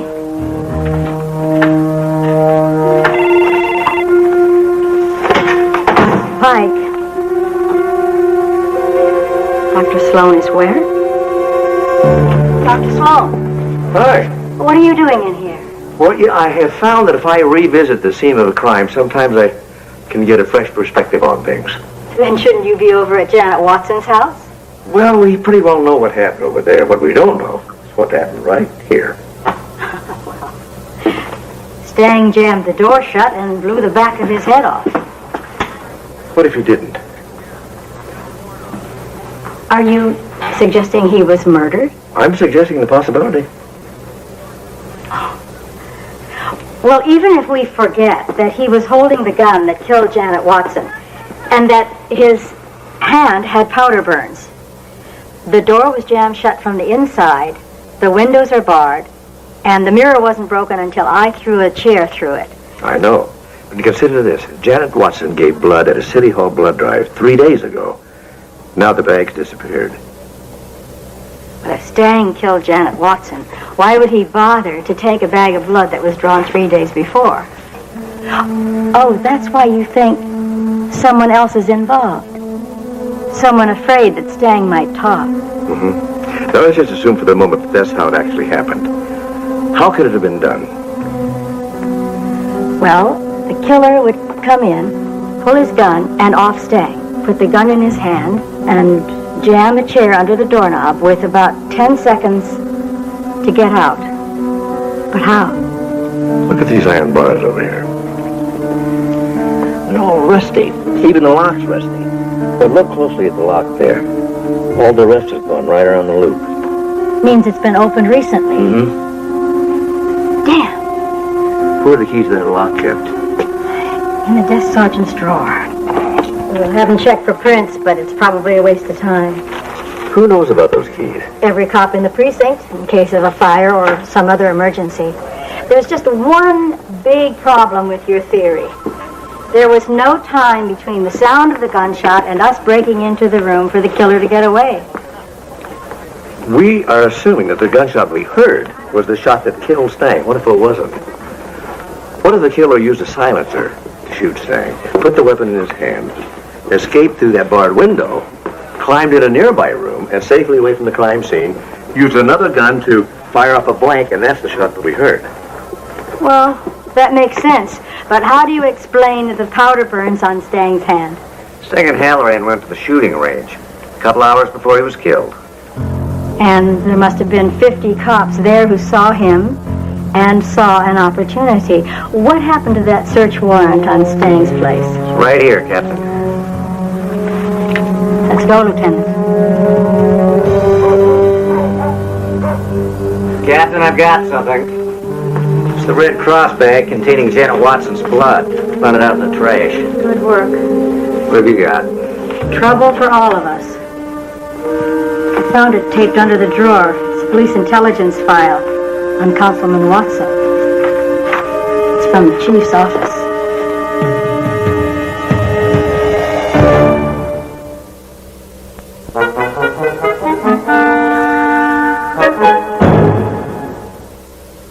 I want to say this clearly and without equivocation. Individuals in this department have framed Councilman Watson for murder and, in all probability, were involved in the killing of his wife. And it appears that Detective Stang planted Janet Watson's blood on the councilman's property, and it also appears that Detective Stang's gun was the murder weapon. I share your horror at this abuse of the public trust, but I urge you not to condemn the entire department because of a few corrupt officers. I promise you that we will find the truth, no matter where it leads. Councilman? I want to thank Captain Pike for her honesty and courage. It's good to know there are still a few police officers in this city we can believe in. The chief master's behind this plot against Detective Stang murder? Is Captain Pike being considered to replace the chief? My office will be releasing a detailed statement within the hour. Thank you. Are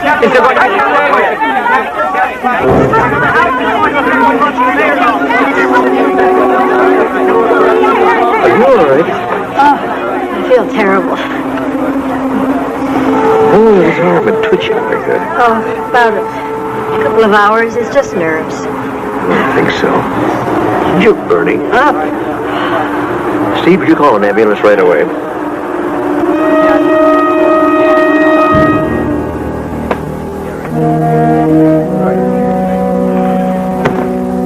Still think I got a future here? That depends on how much you knew about what Stang was doing. You want to be a help, grab that box for some of this crap.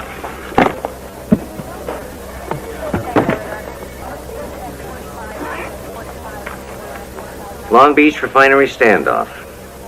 I was still in the academy then. Why aren't you bringing out those hostages on TV? Yeah, I was a big hero that day. Great things in my future.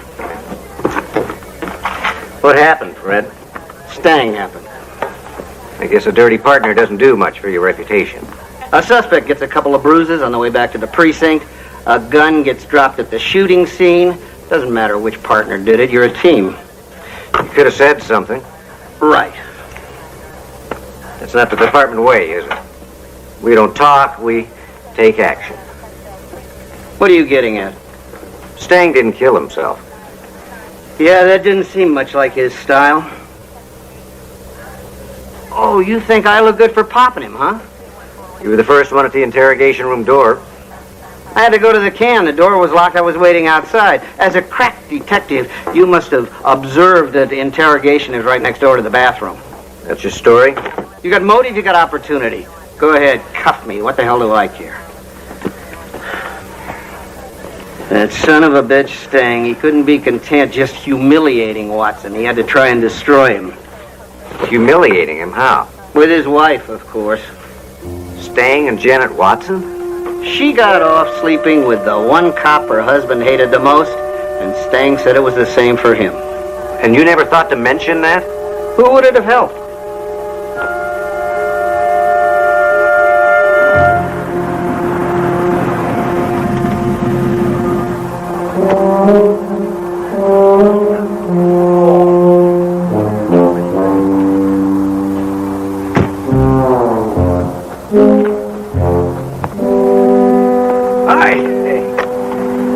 Bike tour's been treating you well. You're pedaling the green hills of Africa. Try the steep hills of Spain. I'd like to. Think I can get a flight today? Well, I came by to see how you were doing. Now I know. Saying things getting to you. Oh, no, I love being despised by everyone I work with. You remember back in college, you found out the quarterback was getting the test questions early? And I let you convince me to go to the administration. You took a lot of heat back then. Came out all right. I got cut from the squad. My car got torched in the parking lot, and I couldn't get a date my entire junior year. Well, yeah, but I mean, you saw a wrong and you made it right. I mean, that's what's important. Especially if you ignore the fact that the quarterback got drafted by the pros, the coach re-upped with a huge raise, and they expelled some poor grad student who got blamed for the whole thing. I could have sworn there was a life's lesson in there somewhere.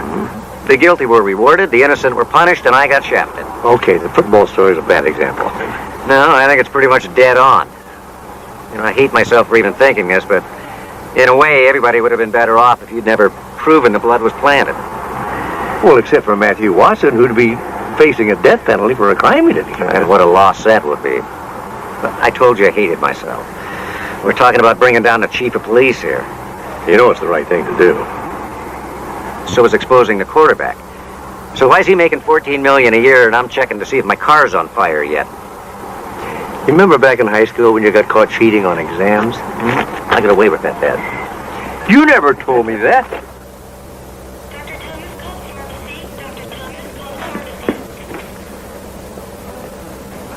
Hey, I thought your shift ended hours ago. Oh, it did. I just have a lot of work to do, Jesse. I'm sure it's nothing that can't wait. They're dead. They'll be dead tomorrow. You want to go home and see CJ before he goes to bed? CJ's with Colin this week. There's only a big empty house waiting for me. Well, I tell you, my shift is over after I see this next patient. Maybe we can go see that new movie, Jack Blood, Action Fist? Huh? It's gonna be good. Drives a monster truck with these rocket launchers. Thanks, Jesse, really. But I want to finish my work. Okay. I know what you're doing. And I did the same thing when my parents got divorced. You removed a liver? I joined every club. I tried out for every team. I volunteered for every charity. I even hung around after school to help clean rooms with the custodians. I mean, I would do anything except go home and face that pain. But I tell you, it catches up with you. Okay. I'm fine, Jesse. I just want to finish my work.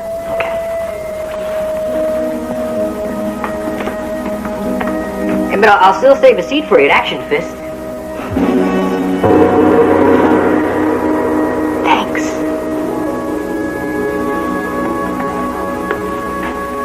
Oh, Doctor, this will teach me to eat fish tacos off a roach coach. Well, that's a good rule to keep in mind, but your condition actually has nothing to do with food poisoning. What then? I'm looking at the files that your doctor sent over, and there's no record of a tetanus shot in the past 10 years. We've started aggressive treatment, and I think that we caught it early enough that with a little luck, you'll be out of here in a day or two. What if I'm not lucky, Doctor? Let's not worry about that until we have to, okay? Just get some rest. Why don't you continue IVD 5W, half normal, safe? Mike, what the hell are you thinking? Sir, this really isn't a good time. Yes. Let me remind you who the chief of police is here, and it's not you. And by the way, I will decide what goes public, no one else. You understand that? I don't let suspects in a homicide dictate how I handle an investigation. Oh, so we're playing politics, are we? Let me ask you a question. What kind of an arrangement did you make with Mr. Watson? You wanted the ballistics report on Stang's gun suppressed. Steve and I found an intelligence file on Watson from your office at Stang's place. You added up. You don't see how you're being played by this bastard, do you? You don't see that all you're doing is tearing down the police department so he can become mayor? I'm doing my job. Yes, I can see that. Oh. And Lieutenant Sloan, may I be the first to congratulate you. You see, when or if Miss Pike becomes chief, what's that going to make you?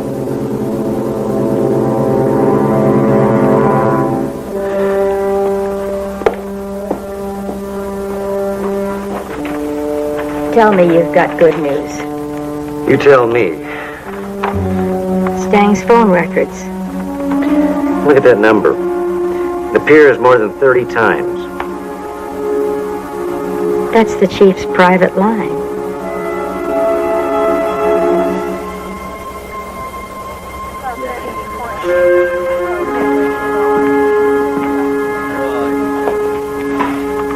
Chief? Well, we have to talk.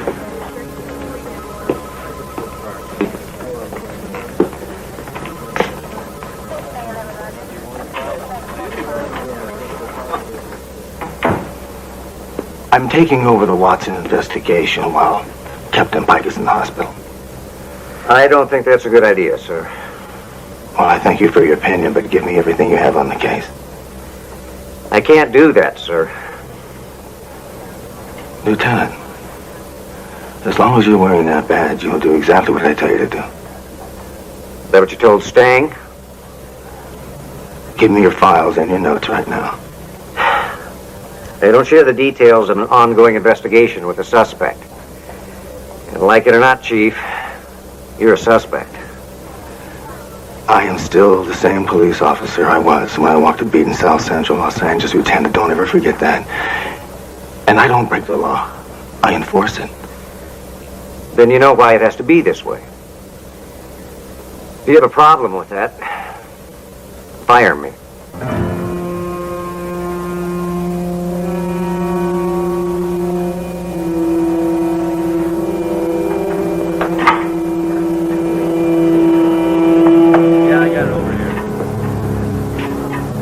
You had better hope this turns out the way you think it's going to. Because when it's all over with, I'll be standing. The question is, will you?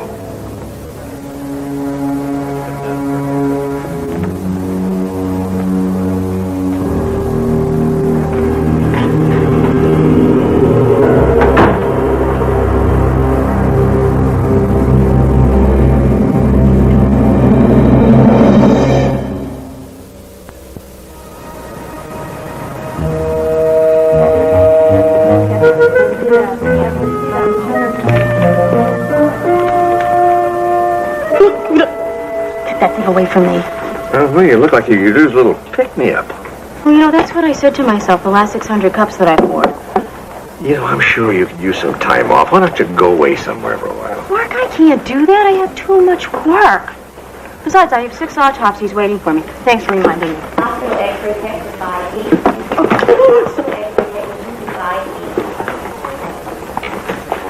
She's working too hard. She's running. Hi, Dad. Hi, what'd you find out? I checked with the department's janitorial service. They cleaned the restroom the night before Stang's death. What about the observation room mirror? They did every room on the floor, including all windows and mirrors. That's what I was afraid of. Dad, this seems like an odd time to be concerned with the sanitary conditions of my workplace. What's going on? Unfortunately, it proves that Stang was murdered by Cynthia Pike. That can't be right. You remember how Captain Pike got into the interrogation room? Yeah, she shattered the mirror and climbed through. Cut herself pretty badly doing it. What if she cut herself deliberately? Why? To hide the fact that she had already cut herself on those rusty iron bars. And what she didn't know that she had already infected herself with tetanus when she did. Which you can't get from a clean mirror. Why would she do it? Well, I don't know. I have an idea, but I don't think we'll know until we bring down the leader of this conspiracy. Pike and Stang were in this together? I didn't want to believe it myself at first. Well, I still don't. Pike killed your wife. Stang planted the blood. I just told the city she had my complete trust, for God's sake. That's exactly what you wanted you to do. Everything is going just as she planned, along with Chief Masters, of course. But why? All the things you thought before. To ruin you and to give Masters a clear shot at the mayor's seat. And he'd make her the first female chief of police in L.A. history. But when Dad figured out you were being framed, Pike decided to make Stang the fall guy and save herself. Pike killed Stang and tried to make it look like a suicide, but she made a couple of mistakes. One fatal. She contracted tetanus, and she's not responding to treatment. Well, if she dies, we'll never be able to prove Masters was behind this. There might be a way. Offer the chief a deal. Tell him you know about the intelligence file at Stang's, and you'll exonerate him if he drops out of the race and endorses you for mayor. And wear this when you do it.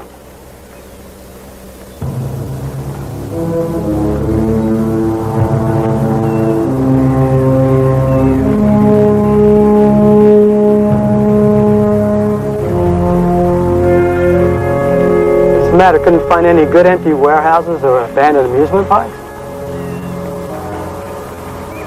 Well, why am I here? Because the next time we meet, I'll be wearing this. I'll offer to make you a deal, on tape, that will implicate you in my wife's death in the plot to frame me. It's your last chance to save yourself. Councilman Watson, you may eavesdrop on every one of my conversations till the day I drop dead. It's not going to do you any good because we both know I had nothing to do with this. It sure looks like you did. That'll be enough to ruin you. Unless I help you out. So tomorrow we can put on an act that'll clear you and put all the blame on Pike and Stang. And what do I have to do? Forget about a couple of your parking tickets? No, I want you to drop out of the race. Endorse me and use your resources on my behalf while I'm in office. And how will you explain what's happened? We'll say Pike and Stang were lovers, and she found out he was sleeping with my wife and didn't like it. So Pike figured out a way to kill her and lay everything on Stang. And you'll say that Pike planted the blood at your house, knowing that Dr. Sloan would clear you and go after Stang. Captain Pike killed Stang, makes it look like a suicide, end of story. Now you're getting the hang of it. Do you think Captain Pike will go along with it? Pike is dying. And even if she makes it, who would believe her?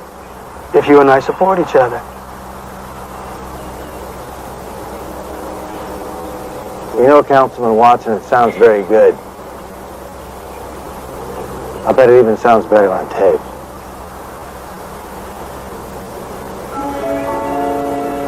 You say it was a good thing one of us was wired. Watson's story is pretty close to the truth, Chief, with one crucial difference.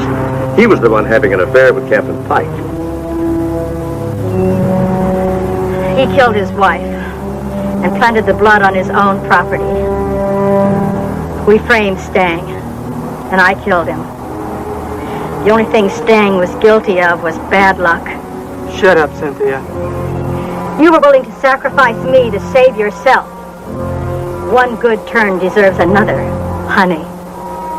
You did it all so Masters would be disgraced, Watson would become mayor, and you'd be the new chief of police. Get him out of here.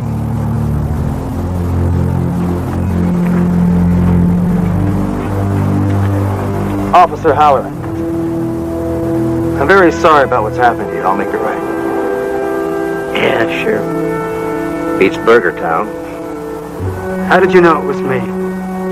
When I realized that Pike killed Stang, I had to ask myself the question, well, who benefited from all this? Not Masters, certainly. I couldn't have proved one thing if you hadn't tried one last little manipulation. I counted on you being a politician right to the end, and you were.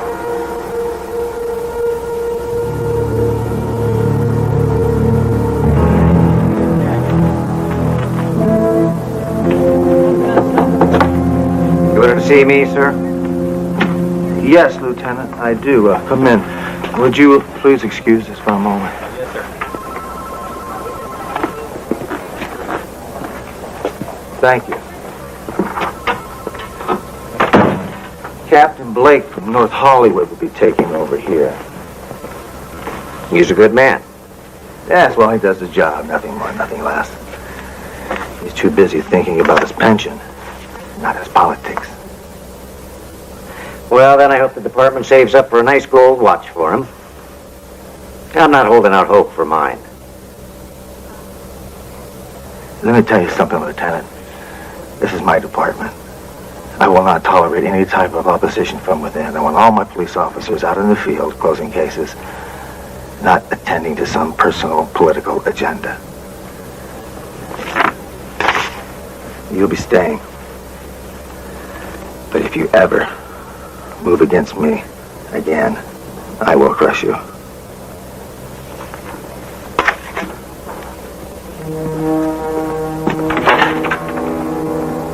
Lieutenant. That was very good police work.